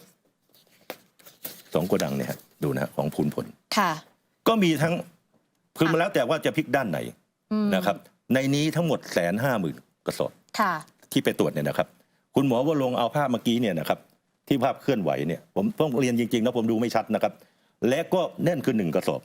นะครับ ในทั้งหมดเป็น150,000 กระสอบ คุณหมอว่าลงมักจะนี้คือชอบใช้วิธีนี้ครับคือจับจุดเล็กๆ1 จุด แล้วก็ทึกทักว่าทั้งหมดต้องเป็นแบบนั้น อันเนี้ยผมถือว่าเป็นการกล่าวหาซึ่งไม่มีพื้นฐานความจริงเลย เป็นความเข้าใจผิดแล้วก็เอาความเข้าใจผิดของตัวเองมากล่าวหาคนอื่น แต่ที่ฉันเคลียร์ตรงนี้ก่อนคือคุณหมอชัยก็ยอมรับว่าถ้ามันเป็นข้าว10 ปีจากโครงการจำนำข้าวจริง ๆ มันต้องมีโค้ด มีโค้ดแต่มันโค้ดด้านเดียวครับ ถูกไหมคะ ครับใช่ครับเขาติดโค้ดด้านเดียวครับ ครับ คือ ไปถามดูได้ครับ ถูกต้อง ข้อเท็จจริงไปถามดูได้เลยครับ คือผมต้องการจะสื่อสารนะว่า เราไม่ได้กล่าวหาว่าข้าวทุกกระสอบเป็นข้าวที่เอามายัดไส้ แต่เรากำลังกล่าวหาว่าข้าวบางกระสอบเอามายัดไส้ ที่พวกคุณเจาะโชว์ประชาชนนั่นแหละคุณยัดไส้เพราะข้าวกระสอบคนนี้ไม่มีโค้ดเพราะมันมีการถ่ายทั้งด้านบนและจังหวะที่ยกขึ้นมาไม่เห็นด้านหลัง ผมถึงบอกว่าอันนี้คือการเล่นละครตบตาประชาชน ผมถึงบอกเลยว่า อันเนี้ยหลักฐานนี้คือหลักฐานที่สื่อให้มาเป็นในโกดังนี้ และรายงานของอกสก็กำหนดไว้ชัดเจนฮะที่อันนี้เราเข้าใจตรงกัน ไม่ตรงครับไม่ตรง เดี๋ยว เพราะว่า คุณจะเพิ่งสิ ไม่ตรง ฟัง ครับไม่ตรง เดี๋ยว เราฟังให้จบก่อนนะครับคุณหมอชัยครับ ไม่ตรงครับ ผมไม่เคยมั่วเลยฮะเราก็จะยืนบนหลักข้อเท็จจริง อยู่เห็นว่า คืออย่างนี้ดีไหมถ้าเอาแบบตรงไปตรงมาแล้วนะแฟร์ๆเลยนะครับ วันนี้ผมยืนยันในหลักฐาน ครับ ที่ทั้งด้านหนึ่ง ครับ และยกเห็นอีกด้านหนึ่งที่ไม่มีโค้ดและผมเชื่อว่ามีการยัดไส้เกิดขึ้น นั่นเป็นความเชื่อของ เดี๋ยว คุณ ที่คุณจะเพิ่งเถียงสิ เดี๋ยวคุณหมอชัยสักครู่หนึ่งนะคะ ผมเชื่อว่ามีการยัดไส้เกิดขึ้น แต่จะยัดมากยัดน้อยอันนี้ผมไม่ทราบเพราะผมไม่ได้เข้าไปดู แต่อย่างน้อยหลักฐานการที่พวกคุณเจาะของที่ไม่ใช่ของ10 ปีมาหลอกประชาชน นี่คือสิ่งที่ผมกล่าวหารัฐบาล ครับ และนี่คือภาพต่างๆที่ผมให้ดู คุณก็ยอมรับว่ามีบางอันไม่มี คุณก็ยอมรับนั่นแหละอันนั้นคือการยัดไส้ ไม่ได้ครับผมไม่ได้ยอมรับสิ่งที่หมอวรงค์พูด ค่ะ ผมพูดว่าวิธีการสุ่มนักข่าวเป็น10นะครับ และนักข่าวบางคนเจาะด้วยตัวเอง บางคนชี้ให้เจ้าหน้าที่ให้พนักงานในโกดังเจาะเขากระจายออกไป นักข่าวจะไปตัดสรู้เหรอครับหรือว่าไปเตรียมกันเหรอครับผมกำลังกล่าวหาว่าคนไปชี้นี่รู้เหรอข้าวกองไหนคือข้าวที่เอามาสวมไว้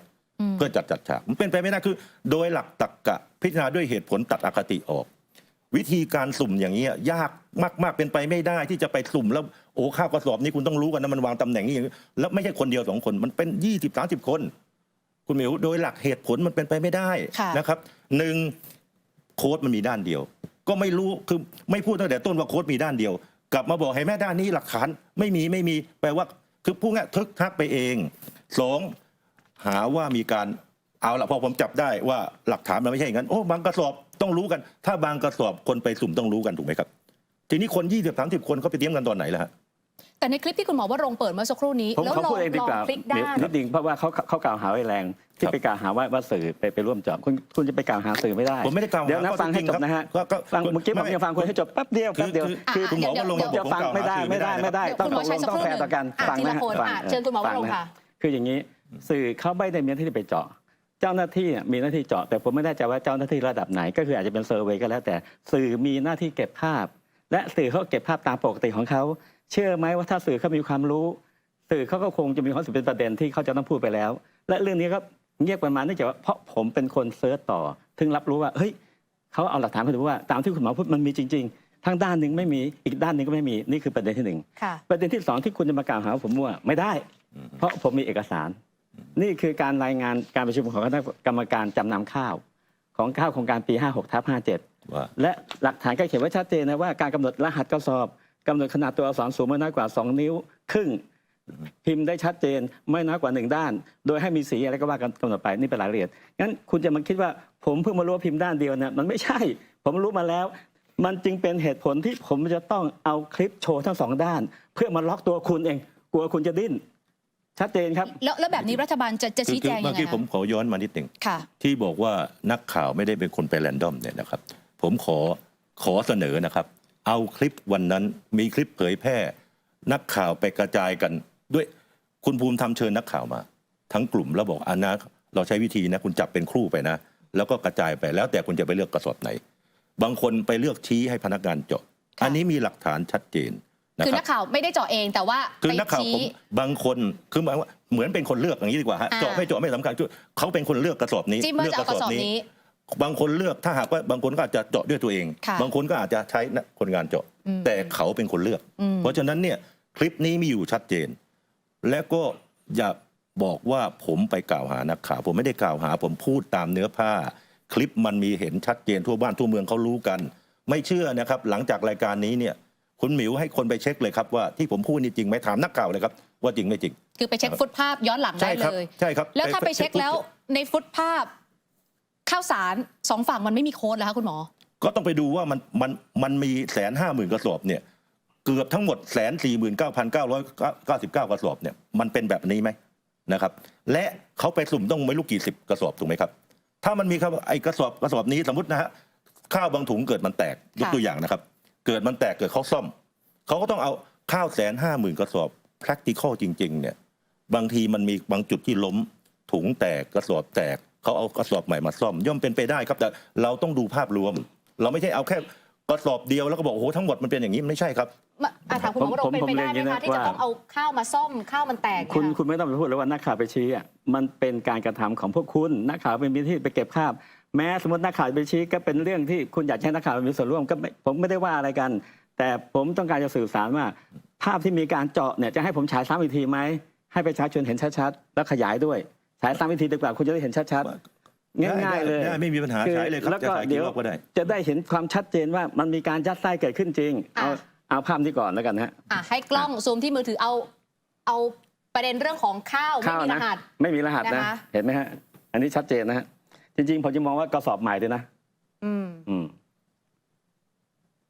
นี่คือด้านหนึ่งนี่คือด้านหนึ่งแทงออกไปนิดหนึ่งแทงออกไปนิดหนึ่งเห็นไหมฮะไหนฮะเห็นอะไรฮะเห็นอะไรมันไม่มีโค้ดด้านนี้เดี๋ยวฟังต่อคือจริงๆผมจะเล่าให้ฟัง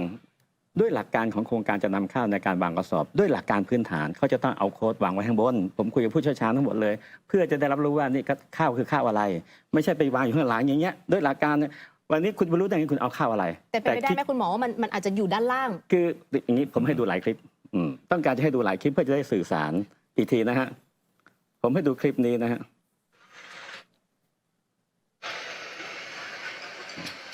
เห็นไหมฮะเขากำลังจะยกขึ้นแล้วนะกล้องซูมเข้ามานะคะซูมนะครับปั๊บผมพอสคุณหมอพลิกกล้องนิดนึง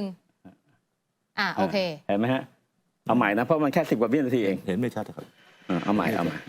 ไม่ยากครับขออีกทีนะฮะ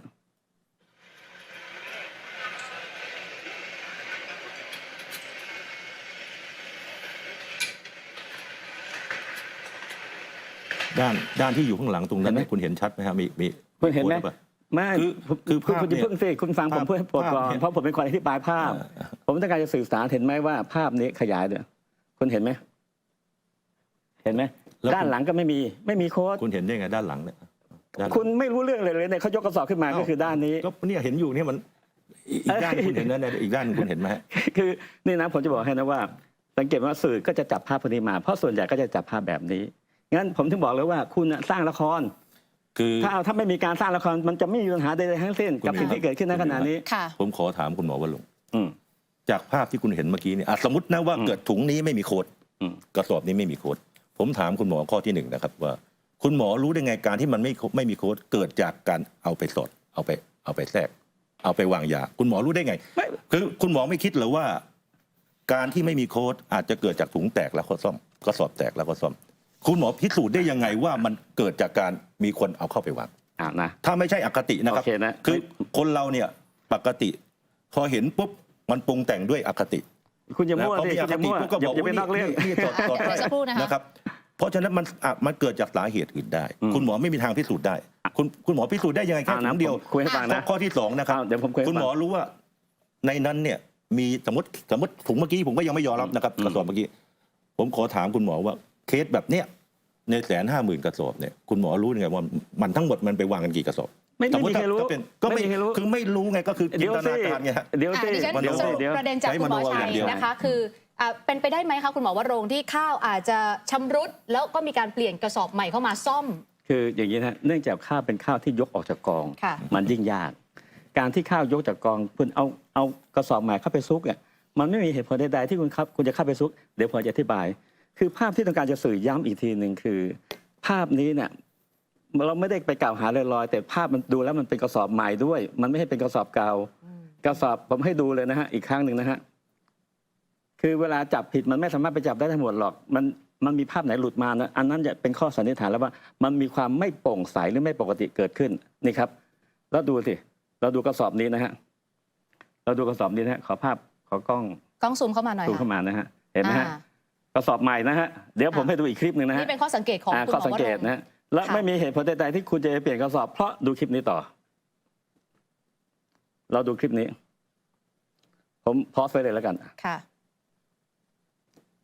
อันนี้ในโกดังเดียวกัน ใช่ แต่มีสัญลักษณ์ที่เป็นรหัส ถูกต้องแล้วดูข้าวกระสอบแตกไม่เห็นเปลี่ยนล่ะ ทีนี้มันก็จะมีคำถามถัดไป เพราะไม่อย่างนั้นประเด็นนี้มันก็จะไม่จบอะนะคะ รัฐบาลจะได้อะไรนะคะจากการเปลี่ยนข้าวหรือ ใช่คือ ไป อย่างนี้ผมจะเล่าให้ฟัง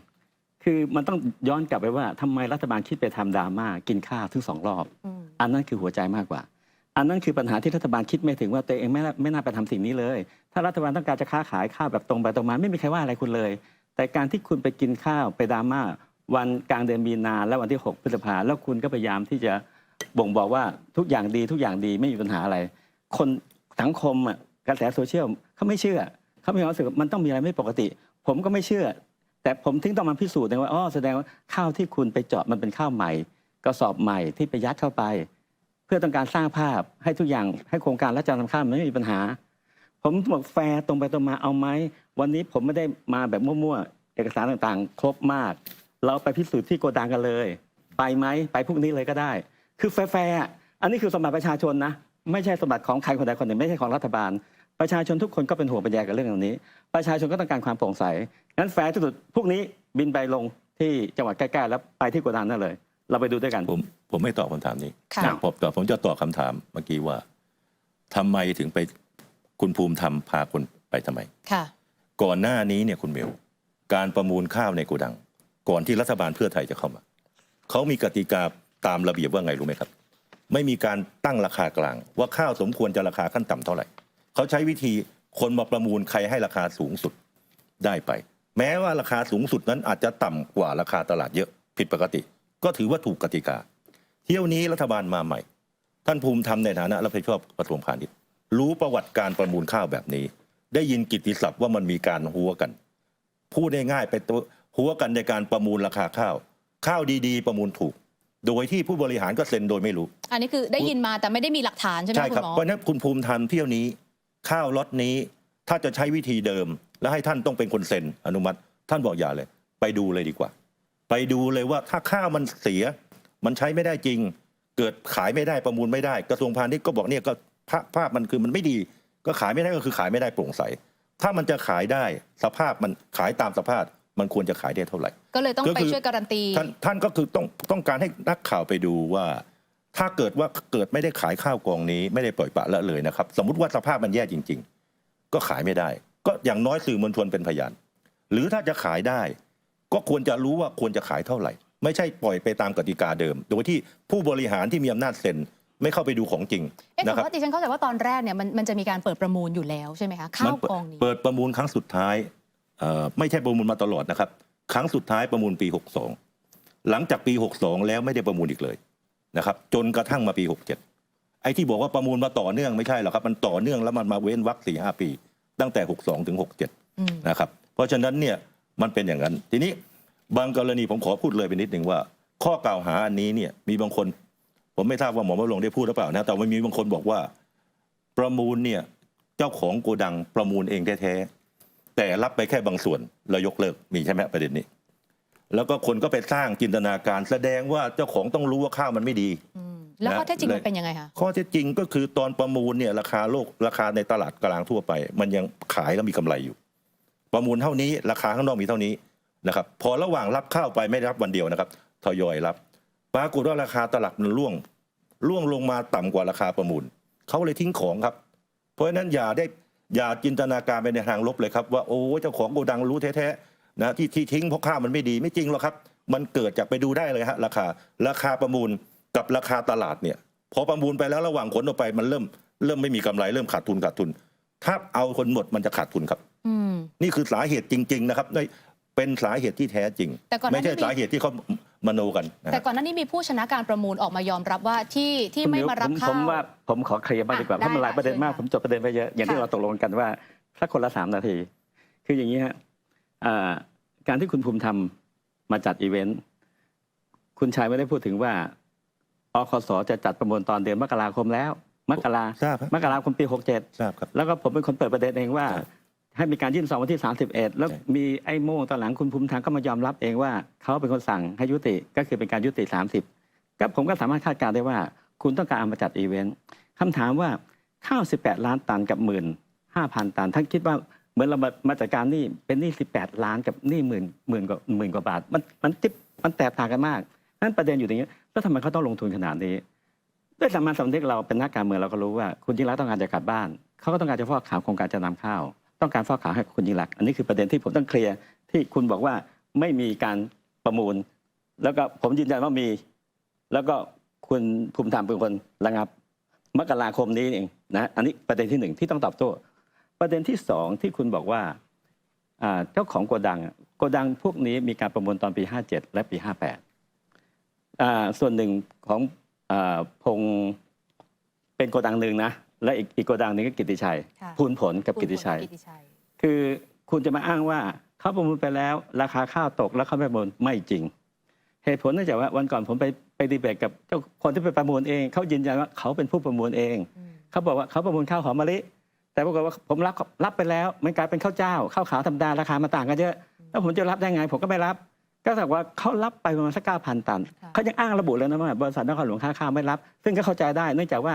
คุณส่งข้าวหอมมะลิแต่มันเป็นข้าวขาวดังนั้นผมก็ไม่รับเพราะมันเป็นข้าวขาว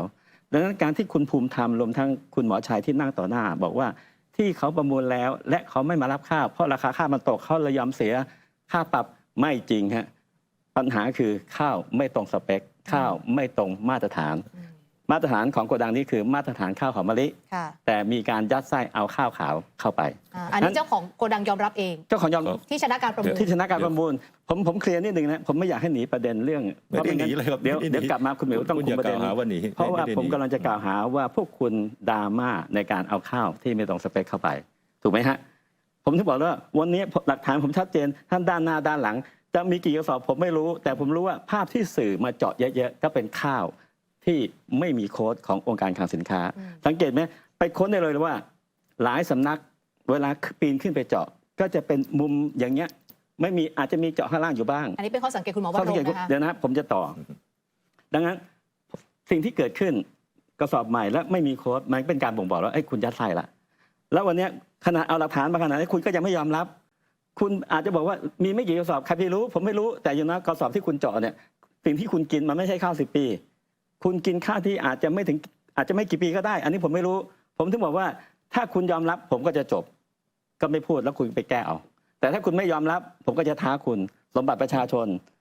คุณมีการทำลายสมบัติประชาชนไม่ได้คุณก็ให้ตัวแทนประชาชนไปพิสูจน์ในโกดังเนี่ยไปดูซิว่าภาพไอ้ที่เจาะไปดูของจริงกันเลยว่ามันใช่หรือไม่ของข้าวโครงการ10 ปีนั้นเพราะว่าอย่าลืมว่ามันหมายถึงความเชื่อมั่นของประชาชนต่อระบบข้าวของประเทศชาติด้วยไม่ใช่เป็นเรื่องของความเชื่อมั่นรัฐบาลผมไม่ห่วงแต่ผมห่วงความเชื่อมั่นของประชาชนและวันนี้ต้องยอมรับอย่างหนึ่งคุณเล่นเรื่องนี้ใหญ่โตคุณยังไม่มีแผนงานเลยนะเดี๋ยวคุณจะขายภายในประเทศเดี๋ยวไปมาคนภายในประเทศไม่พอใจจะขายทหารไปมาจะไปขายแอฟริกาเมื่อวานนี้ก็ให้สัมภาษณ์บอกว่าจะไปขายแอฟริกาล่าสุดออกมาเลยฮะวันนี้เมื่อวานนี้สำนักข่าว Business Day ของไนจีเรียขึ้นหัวข่าวนี่เลยฮะให้สื่อช่วย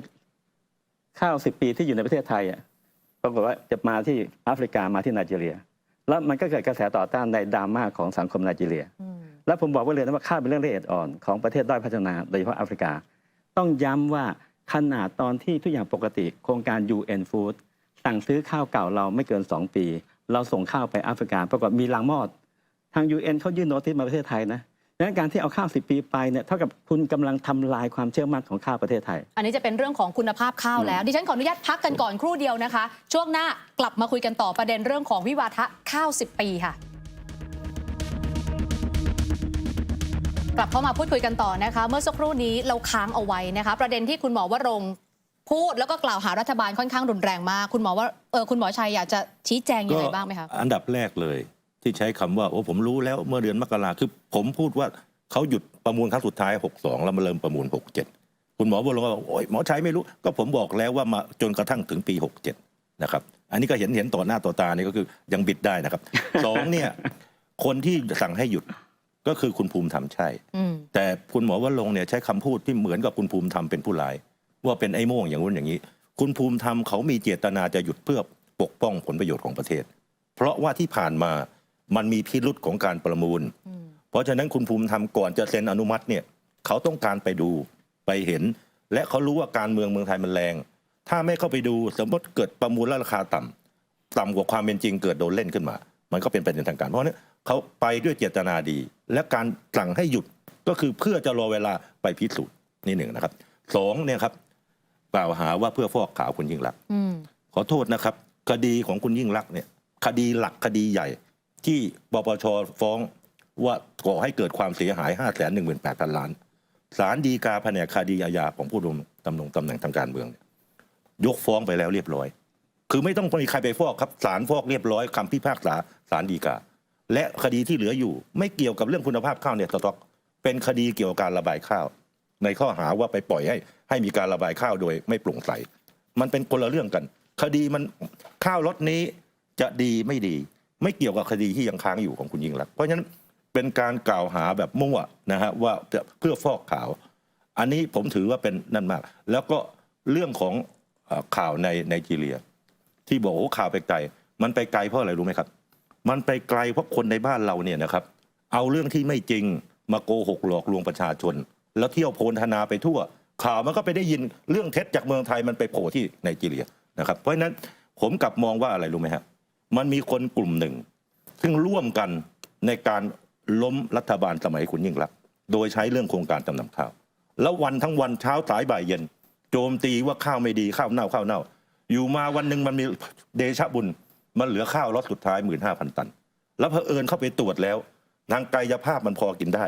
แน่นอนว่ามันมีสิทธิ์ที่จะขายได้ประมาณไม่ต่ำกว่า15 บาทมันขบวนการกลุ่มนี้เนี่ยเขาไม่อยากให้ขายหรอกครับถ้าขายเมื่อไหร่ถ้ามันฟ้องในอดีตว่าโกหกหลอกลวงมาเพราะฉะนั้นขบวนการที่พยายามมาดิสเครดิตเนี่ยใช่หรือไม่ว่าเป็นขบวนการเพื่อจะกบปิดบังแผลที่ตัวเองได้ก่อไว้ในอดีตนะครับอันนี้ก็แรงเหมือนกันเพราะฉะนั้นนี่คือในทางตรงข้ามเลยครับผมคิดว่ากลุ่มที่รัฐบาลตั้งใจจะขายข้าวกล่องนี้สมบัติของชาตินะครับพยายามจะขายให้ดีที่สุดวิธีการเดิมมีสิทธิ์ที่จะขายได้ราคาต่ำวิธีการใหม่โปร่งใสเห็นคุณภาพเพราะฉะนั้นเนี่ยนี่คือการรักษาผลประโยชน์ของประเทศชาตินะครับ ผมขอตอบมานะ คนที่ เดี๋ยวสักครู่นะคะ คนที่ในทางกลับกันเลย มันน่าสงสัยมากว่ากลุ่มคนที่ออกมาเย้ยวๆเนี่ยนะครับ ยังไม่ทันอะไรยังไม่มีหลักฐานคลุมเครือไม่ชัดเจนก็มาเรียกว่ามโนสร้างสตอรี่เพื่อให้ร้ายป้ายสีกัน เป็น10 ปีแล้วก็ยังไม่เลิกเรื่องการให้ร้าย คุณหม ป้า อย ว สี รงค์คุณหมอชัยบอกว่าไม่อยากให้มีการประมูลออกมาคัดค้าน ผมว่าไร้สาระมาก เรื่องนี้นะเป็นเรื่องที่พวกคุณทำเองทั้งสิ้น การจัดอีเวนต์ทุกอย่างมันเป็นอำนาจของรัฐบาลงบประมาณของรัฐบาล ผมแค่คนไม่กี่คนเอง แต่ที่ผ่านมาเป็นกระแสโซเชียลเพราะพวกคุณทำแล้วประชาชนเขาไม่เชื่อพวกคุณ ประเด็นวันนี้ก็ยังไม่เคลียร์นะผมย้ำนะฮะว่าข้าว1 กอง 20,000 กระสอบคุณจะซุกไว้20 กระสอบ10 กระสอบ30 กระสอบก็แล้วแต่อันนี้ผมไม่รู้คุณจะซุกกี่กระสอบ แต่ผมยืนยันว่าข้าวที่พวกคุณเจาะผมต้องย้ำนะว่าไม่ใช่ข้าวเก่า10 ปี และจุดที่สำคัญที่สุดคือ วันนี้ก็ต้องการท้าพิสูจน์ถ้าสมมติว่าเป็นไปได้วัน2 วันนี้เนี่ยเราไปพิสูจน์กันเลย เพื่อไปตรวจสอบข้อเท็จจริงให้กับประชาชนได้รับทราบ อันนี้คือประเด็นหนึ่งยังท้าอยู่เรื่อยๆนะซึ่งประเด็นเนี้ยเราจะหาข้อสรุปได้ยังไง เดี๋ยวผมขอเคลียร์ประเด็นนี้ให้จบก่อนดีกว่า ถาม2 รอบแล้ว เพราะด้วยความที่เวลามันจำกัดเราจะได้เคลียร์กันว่า ผมขอเคลียร์ทุกประเด็นที่เขากล่าวหาผมก่อนนะเพราะว่าคือที่ผมพูดเรื่องข้าวโกดังนี้มันมีปัญหา ผมต้องย้ำอีกทีนะครับแม้ผู้ประมูลที่เขาเป็นเจ้าของโรงสีเองเขายังเป็นคนยอมรับกับผมเองว่าข้าวไม่ได้มาตรฐานหอมมะลิกลายเป็นข้าวขาวดังนั้นการที่คุณประกาศขายเนี่ยอย่างน้อยประชาชนคนในวงการข้าวก็รับรู้แล้วว่า มันไม่ใช่ข้าวมาตรฐานแต่วันนี้คุณจะประกาศขายอะไรจะขายหอมมะลิหรือจะขายข้าวขาววันนี้งงแล้วนะ รัฐบาลมีแผนหรือยังคะ รัฐบาลแน่นอนไม่เคยประกาศจะขายเป็นหอมมะลิรัฐบาลบอกแล้วว่าขายตามสภาพนะครับ15 บาทไม่ใช่ราคาหอมมะลิครับราคาหอมมะลิมันต้องสูงกว่านั้นครับ โอเค ผมขอเคลียร์ต่อนะการที่คุณบอกว่าคดีคนยิ่งลักษณ์ศาลยกฟ้องคำพิพากษาฎีกาจบแล้วไม่จริงเหรอฮะนี่ฮะนี่คือคำพิพากษาศาลฎีกาแล้วยกฟ้องไหมล่ะครับเดี๋ยวคุณพายจบสิใจเย็นๆนี่คืออัยการสูงสุดนางสาวยิ่งลักษณ์นะผมจะชี้ให้คุณเป็นประเด็นไปนะคุณพยายามกล่าวหาปปชก็จริงผมบอกไว้เลยว่าทั้งปปชทำเรื่องไปยังรัฐบาลยิ่งลักษณ์2 ครั้งเดี๋ยวสิคุณถามนิดเดียวว่าถ้าคดีไม่ยกฟ้องอย่างที่ผมพูดนะครับเราค่อยคุยกันถ้าคุณยกฟ้องไหมนะครับคุณฟังไม่ยกฟ้องไม่ได้เรื่องนี้เรื่องสำคัญประชาชนเข้าใจผิดผมอ่านไม่ยกฟ้องศาลตัดสินจำคุก5 ปีคดีใหญ่เนี่ยครับนี่คือคดีใหญ่ของคุณยิ่งลักษณ์เนี่ยคดีนางสาวยิ่งลักษณ์ความผิดต่อสถานะที่ราชการเนี่ยในการคดีระบายข้าวครับคือคุณต้องฟังให้จบคดีมี2 คดีคุณต้องปิดปากก่อนนะเด็กผมยังไม่จบเลย ระบายข้าวผมยังพูดไม่จบผมไม่เคยเถียงคุณนะผมบอกคดีคุณยังพูดให้จบก่อนไม่ได้นี่นะคุณหมอชัยคืออย่างนี้ในการสืบพยานโครงการรับจำนำข้าวศาลสืบพยานทั้งต้นน้ำกลางน้ำและปลายน้ำศาลพูดไว้ชัดเจนว่าต้นน้ำที่มีการโกงความชื้นออกใบประทวนปลอมสวมสิทธิ์ก็มีปัญหาขึ้นมากลางน้ำที่เอาข้าวไม่ได้มาตรฐานเช่นข้าวหอมมะลิคุณเอาข้าวขาวเข้าไปใส่คุณเอาข้าวเหลืองคุณเอาปลายข้าวเข้าไปใส่แทนข้าวที่มีคุณภาพดีหรือเอาข้าวเน่าไปใส่ก็มีในคดีไหนครับคุณฟังให้จบก่อนสินี่อยู่ในคำพิพากษาศาลฎีกาคุณต้องฟังให้จบก่อนใจเย็นๆและอย่างนี้นะฮะหลังจากนั้นแล้วมันก็มีการระบายข้าวซึ่งระบายข้าวของคุณยิ่งลักษณ์จะมีอยู่2 คดีคือข้าวถุงกับคดีระบายข้าวแบบ G2G เชื่อไหมว่าในคดีต้นน้ำกับกลางน้ำแม้ปปชจะเตือนสตงจะเตือนรวมทั้งธกสจะเตือนศาลก็ถือว่าโอเคเตือนแล้วแต่ถือว่าคุณยิ่งลักษณ์ได้มีการสั่งการให้คนมารับผิดชอบโดยให้พลร้อยเอกเฉลิมเป็นคนจัดการศาลก็เลยมองความผิดเหล่านี้ให้เป็นความผิดของระดับเจ้าหน้าที่ปฏิบัติแม้แต่เรื่องข้าวถุงศาลก็ยังบอกนะข้าวถุงจริงๆประมาณ2,500,000 ตันนะทำไปจริงๆมันแค่100,000 กว่าตันโกงไปประมาณ 8,000 กว่าล้านแต่ศาลก็บอกว่าหลังจากที่มีการทวงติงไปแล้วได้มีการสั่งระงับเท่ากับว่าเราสูญเสียไปประมาณ1,100,000 ตันศาลก็ถือว่าโอเคหลังจากที่มีการทวงติงไปแล้วยิ่งลักษณ์สั่งระงับศาลโอเคแต่การระบายข้าวแบบ G2G ซึ่งถือว่าเป็นหนึ่งในกระบวนการของระบบจำนำข้าวศาลท่านก็บอกว่าพวกผมเนี่ยอภิปรายไม่ไว้วางใจตอนเดือนพฤศจิกาแต่คุณยิ่งลักษณ์ก็ยังปล่อยปละละเลยให้มีการขนข้าวตอนเดือนเดี๋ยวนะฮะไปนอกประเด็นมากเลยผมต้องการจะเคลียร์ประเด็นมากเลยช่วยสรุปประเด็นนี้ไปนอกประเด็นมากเลยให้เห็นว่าผมจะจบตรงนี้แล้วต้องการเห็นว่าสรุปก็คือคุณยิ่งลักษณ์มีคดีละปฏิบัติหน้าที่โดยทุจริตถูกไหมคะถูกต้องงั้นการที่คุณจะบอกว่าศาลฎีกายกคำร้องหมดไม่จริงผมไม่ได้พูดว่ายกคำร้องหมดคุณเพราะอันนี้มันสรุปแล้วคุณยิ่งลักษณ์ผมบอกว่ามันมีคดีเก่าเขายกฟ้องและคดีนี้เนี่ยที่มันคาอยู่เนี่ยนะครับที่ยังมันไม่มีมันมีอยู่2 คดีก็คุณเข้าใจผิดมันมี2 คดีแล้วผิดทั้งคู่ติดคุกทั้งคู่ไม่จริงครับG2Gก็ติดคุก คดีนี้ก็ติดคุก คดีหลักยกฟ้องครับ คดีจำนำข้าวอันนี้ คดี เป็นเรื่องของ คดี อ หลั ดี ก ต ย ไป ก แล้ ฟ้อ ว งแน่นอน คดีนี้คือคดีหลักของยิ่งรักษณ์และยิ่งรักษณ์หนีออกนอกประเทศจำไว้ วันนี้ นะครับ คุยกันเรื่อง อันนี้คือคดีระบายข้าวครับ อ่ะ นี่คดีระบายข้าว อันนี้คือคดียิ่งรักษณ์ เดี๋ยวเวลามันจะหมดก่อน ไม่ก็ คุณหมอทั้งสอง เขาไม่ยอมฟัง ไม่ก็คุณหมอซีซัวมัวเนี่ยคือ คุณเนี่ยมั่วดิอย่า แล้ว มั่วดิ บท ผม สรุป กำลังท้าคุณเนี่ยไปเปิดโกดังดีกว่าเอางี้จบไปเลย เมื่อไหร่จะไปเปิด เราจะเอายังไงกับข้าว 15,000 ตัน เอาไปเปิด ผม โกดัง จะตอบ ดีก ป ว่า ระเด็นนี้นะฮะ ค่ะ รัฐบาลเนี่ยจะสนองตอบต่อข้อเรียกร้องที่มีเหตุมีผล ค่ะ ข้อเรียกร้องอย่างคุณหมอวรงค์เนี่ยนะครับรัฐบาลฟังถ้ามันไม่เข้าท่า รัฐบาลจะต้องไปตอบสนองคนที่มีทัศนคติแบบนี้จู่ๆก็หาเรื่องกล่าวหา ถ้าอย่างนั้นรัฐบาลมันไม่ต้องทำอะไรครับเพราะคนมันมีคนรักเท่าผืนหนังคนตังเท่าผืนเสือคุณหมอวรงค์ท้าเกิดรัฐบาลรับคำท้าคุณพรุ่งนี้มาอีก10 คนขอไปดูบ้าง บอกไม่ได้เขาบอกว่าเมื่อวานทำไมให้หมอวรงค์ไปดูได้คือการจะรับคำท้าอะไร มันทำแบบเด็กๆไม่ได้ มันต้องมีเหตุมีผลนะครับว่าทีซัวนึกไม่ต้องมีมารยาทแล้วอยู่ๆก็จะท้าคนนู้นท้าคนนี้คือคนเราเนี่ยมันเป็นผู้ใหญ่แล้ว รัฐบาลทำอะไรต้องทำแบบคนมีวุฒิภาวะ งั้นเอา ไม่ใช่ไป แบบนี้ เที่ยวซีซัวรับปาก เดี๋ยว ใครเจอคนอันธพาลก็รับท้าไปทั่วไม่ คุณหมอ ได้ ชัยคะแล้วสรุปข้าว 15,000 ตัน คือเนี่ยเราจะประมูล ใช่ครับใช่ แล้ว ใช่ ส่งออกไปต่างประเทศอย่างเดียว คือตอนนี้เนี่ยเราเปิดให้พ่อค้ามาเสนอนะครับ เห็นได้ชัดว่าข้าวสเปคแบบนี้เนี่ยนะครับอย่าว่าแต่ว่าจะมีสารไม่มีสารนะฮะข้าวสเปคแบบนี้ตลาดเมืองไทยไม่ค่อยมีคนกินกัน ของเราผลิตข้าวสารปีหนึ่งเนี่ยประมาณ20 ล้านตัน กินในประเทศสักครึ่งหนึ่งโดยประมาณส่งออกสักครึ่งหนึ่ง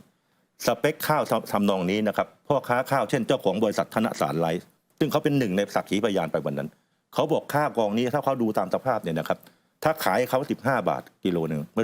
่ต้องประมูลนะครับเขาเหมาเลย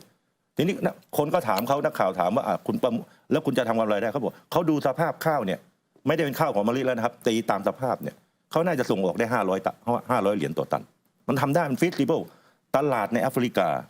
เขากำลังซื้อเขามีจำกัดเขาเลือกสเปคข้าวที่เหมาะกับกำลังซื้อของเขา แล้วเขายื่นความสนใจเข้ามาหรือยังคะ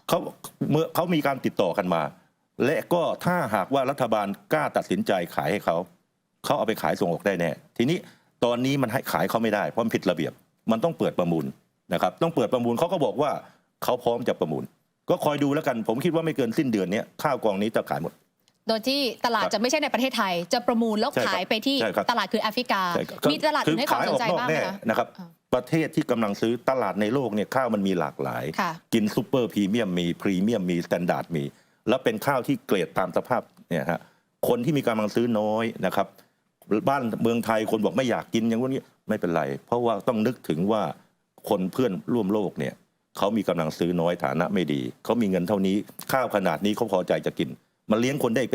็นหมื่นเป็นพันคนนะครับแล้วจะต้องมีการตรวจสอบคุณภาพก่อนไหมคะแน่นอนครับคือกระบวนการคุณภูมิธรรมก็อธิบายแล้วกระบวนการจะส่งข้าวออกนอกเนี่ยมันจะมีโปรโตคอลขั้นตอนว่าต้องตรวจอะไรบ้างอย่างไรรวมทั้งประเทศผู้นำเข้าไม่ใช่เรานึกจะส่งอะไรก็ส่งไปได้โดยเขาเปิดประตูไม่ใช่นะครับเขาก็ต้องมีออปชันว่าข้าวแบบนี้คุณเข้ามาคุณต้องโชว์หลักฐานอะไรบ้างเป็นโปรเซสปกติครับให้ผมพูดบ้างสิ ค่ะไม่งั้นผมอย่างนี้ผมต้องการจะเคลียร์ว่าการที่คุณมากล่าวหาว่าผมไม่มีผลไร้สาระอะไรหรือว่าเป็นอคต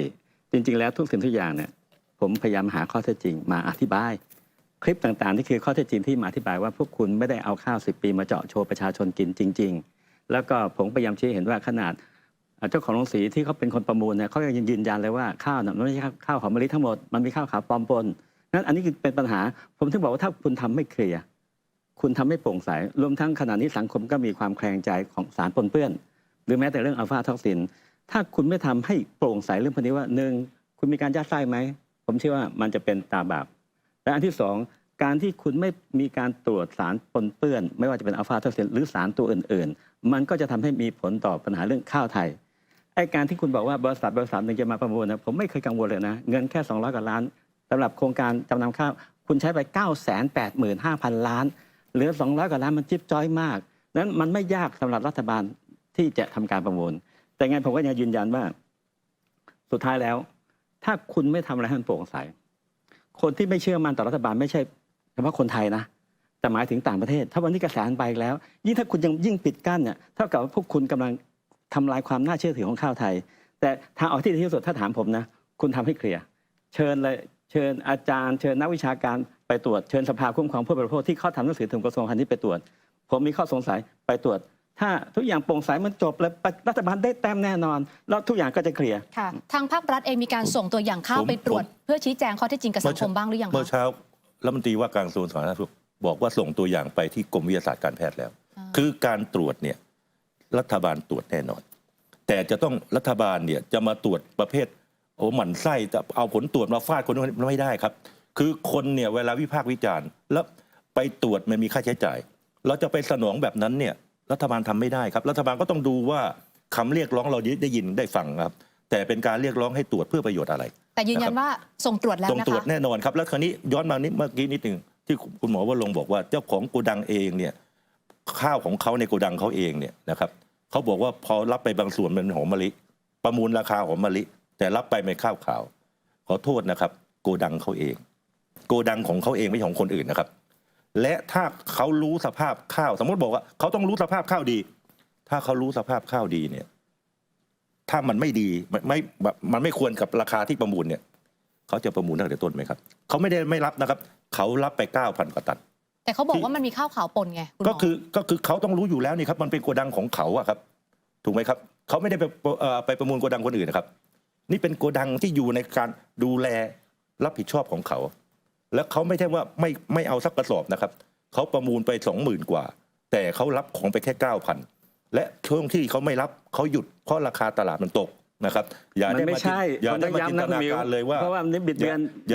ย่าได้มาจินตนาการซีซัวมั่วนะครับเพราะว่าคุณหมิวต้องจับเวลาให้แฟร์ๆนะคุณหมิวเหตุผลก็คือราคาว่าไม่แฟร์แล้วตอนนี้เวลาจำกัดที่คืออย่างนี้เพราะว่าคุณก็โกหกย้ำๆซ้ำๆเสียชื่อโฆษกรัฐบาลคุณต้องยอมรับแม้แต่เจ้าของโกดังเองเขาพูดกับผมเองว่าเนื่องจากมันเป็นข้าวขาวใครเป็นเจ้าของโกดังนี่ผมไม่รู้แต่เขาเป็นคนไปประมูลเขารับไปส่วนหนึ่งเป็นหอมมะลิก็จริงแต่ตอนหลังมันเป็นข้าวขาวเยอะเขาจึงไม่รับไม่ใช่ราคามันตกคุณต้องห้ามโกหกนี่คือประเด็นสำคัญและเดี๋ยวใจเย็นๆครับลูกพี่ คืออย่างนี้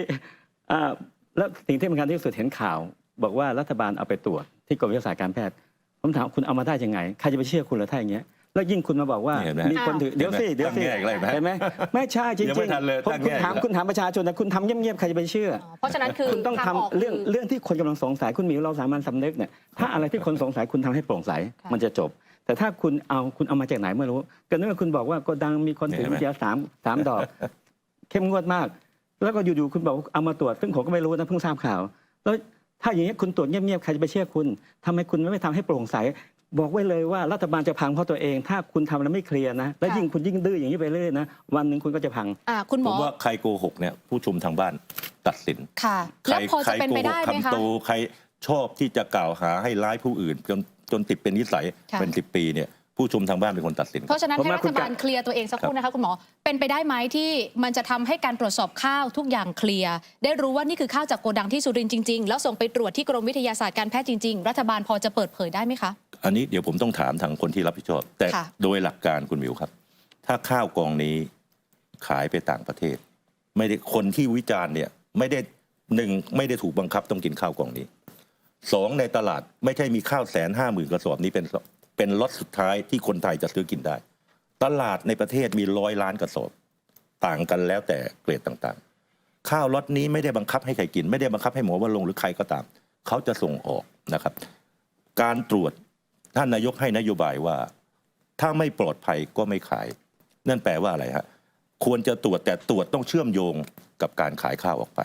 นะครับเพราะฉะนั้นการที่จะพิสูจน์กรณีอย่างนี้เนี่ยเราต้องพิสูจน์ให้กับคนที่เขาจะต้องควักเงินมา200 กว่าล้านมาซื้อข้าวและพิสูจน์ให้กับสมมติถ้าขายไนจีเรียก็พิสูจน์ให้กับผู้บริโภคในไนจีเรียเขารู้นะครับอันนี้หลักการรัฐบาลต้องยึดถือหลักการว่าการจะตรวจเรามี facility ก็จริงแต่ไม่ใช่พอมีใครวิจารณ์หน่อยบ้าจี้ต้องตอบสนองไปทุกคนนะฮะรัฐบาลไม่ได้ทำงานแบบเด็กๆแบบนั้นแต่ยืนยันว่าตอนนี้มีการคุณหมิวต้องกลับมาทางผมบ้างสิให้กลับมาทางผมนิดนึงไม่งั้นคุณหมิวก็จะถามแต่ท่านนั้นแล้วผมมันมีประเด็นที่เขาวิพากษ์วิจารณ์กลับมาประเด็นไหนคะคุณหมิวไม่แฟร์นะคืออย่างนี้เขากล่าวหาผมโกหกคำโตตั้งแต่เริ่มต้นเลยผมยืนยันนะทุกอย่างผมมีเห็นไหมเอกสารผมเต็มไปหมดเลยการที่ผมจะพูดอะไรผมต้องมีเอกสารหลักฐานไม่งั้นผมไม่สามารถเอายิ่งลักษณ์ติดคุกได้หรอกนี่คือประเด็นที่1แล้วประเด็นที่2คุณต้องเข้าใจภาพลักษณ์ข้าวคือข้าวในโกดังคือสมบัติของแผ่นดินคือสมบัติของประชาชนทั้งหมดทุกคนก็หวงแหนภาพลักษณ์ข้าวของประเทศไทยการที่คุณทำบอกว่า คนไม่ได้กินไม่ต้องสนใจ คนไทยไม่ได้กินไม่ต้องสนใจไม่ได้ เพราะการที่ข่าวมันออกไปแบบนี้เนี่ยซึ่งวันนี้ข่าวมันออกไปคือออกไปเพราะรัฐบาลดื้อดึงอ่ะการที่รัฐบาลไม่ปฏิบัติทำทุกอย่างให้มันโปร่งใสเวลาข่าวมันออกไปแล้วเนี่ยแล้วคุณยิ่งมาพูดคำนี้ว่าคนไทยคุณไม่ได้กินผมไม่ได้กินคนไทยไม่ได้กินไม่ต้องไปยุ่งหรอกเดี๋ยวเขาจัดการเองกับต่างประเทศมันจะยิ่งทำให้ความเชื่อมั่นต่อข้าวไทยมีปัญหาและสุดท้ายเนี่ยแบรนดิ้งผมคุยกับนักการตลาดเขาบอกว่าเรื่องข้าวไทยเก็บสะสมแบรนด์มา 7-80 ปีสุดท้ายมาพังเพราะข้าวแค่หมื่นกว่าตันเหรอเพราะว่ารัฐบาลต้องกลับไปคิดใหม่นะการที่คุณทำอย่างนี้คุณทำไม่โปร่งใสคุณกำลังทำลายความเชื่อมั่นของทั้งคนไทยและชาวโลกผมเรียกร้องว่าคุณต้องทำให้โปร่งใสไม่จริงเลยครับผมเรียกร้องคุณต้องทำให้โปร่งใสพูดอย่างนี้ไม่จริงเลยครับเพราะว่าข้าวกองนี้เดิมทีก่อนเข้าไปมันเป็นหอมมะลิปัจจุบันเขาจะขายตามสภาพ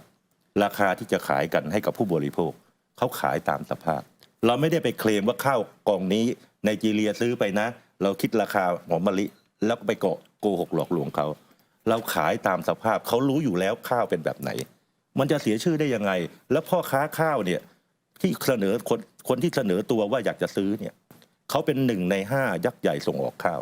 ปีที่แล้วเขาส่งออก600,000 ตันปีถามว่าระหว่างพวกเราเนี่ยที่ไม่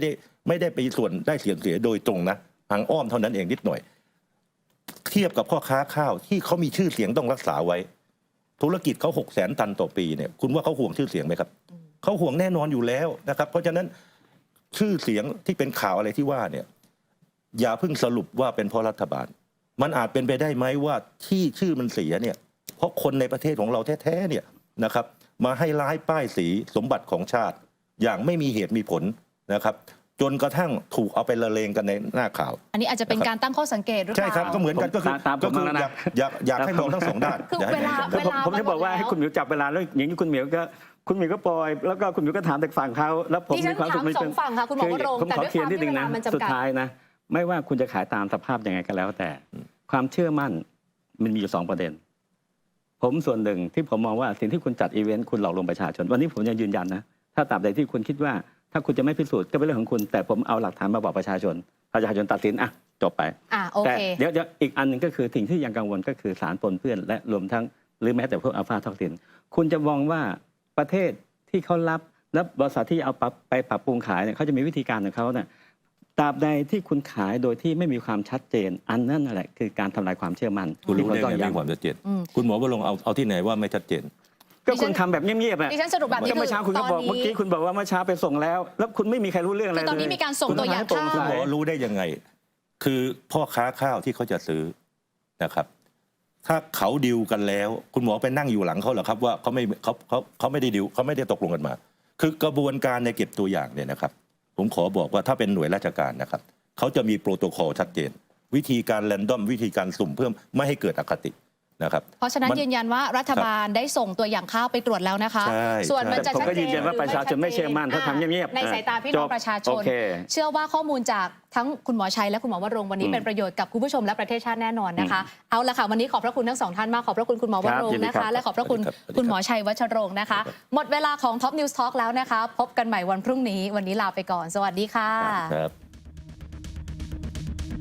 มาร่วมสนับสนุน Top News นำเสนอความจริงได้แล้ววันนี้เพียงกดปุ่ม Super Thanks แล้วเลือกจำนวนเงินตามที่ต้องการได้เลยครับขอบคุณครับ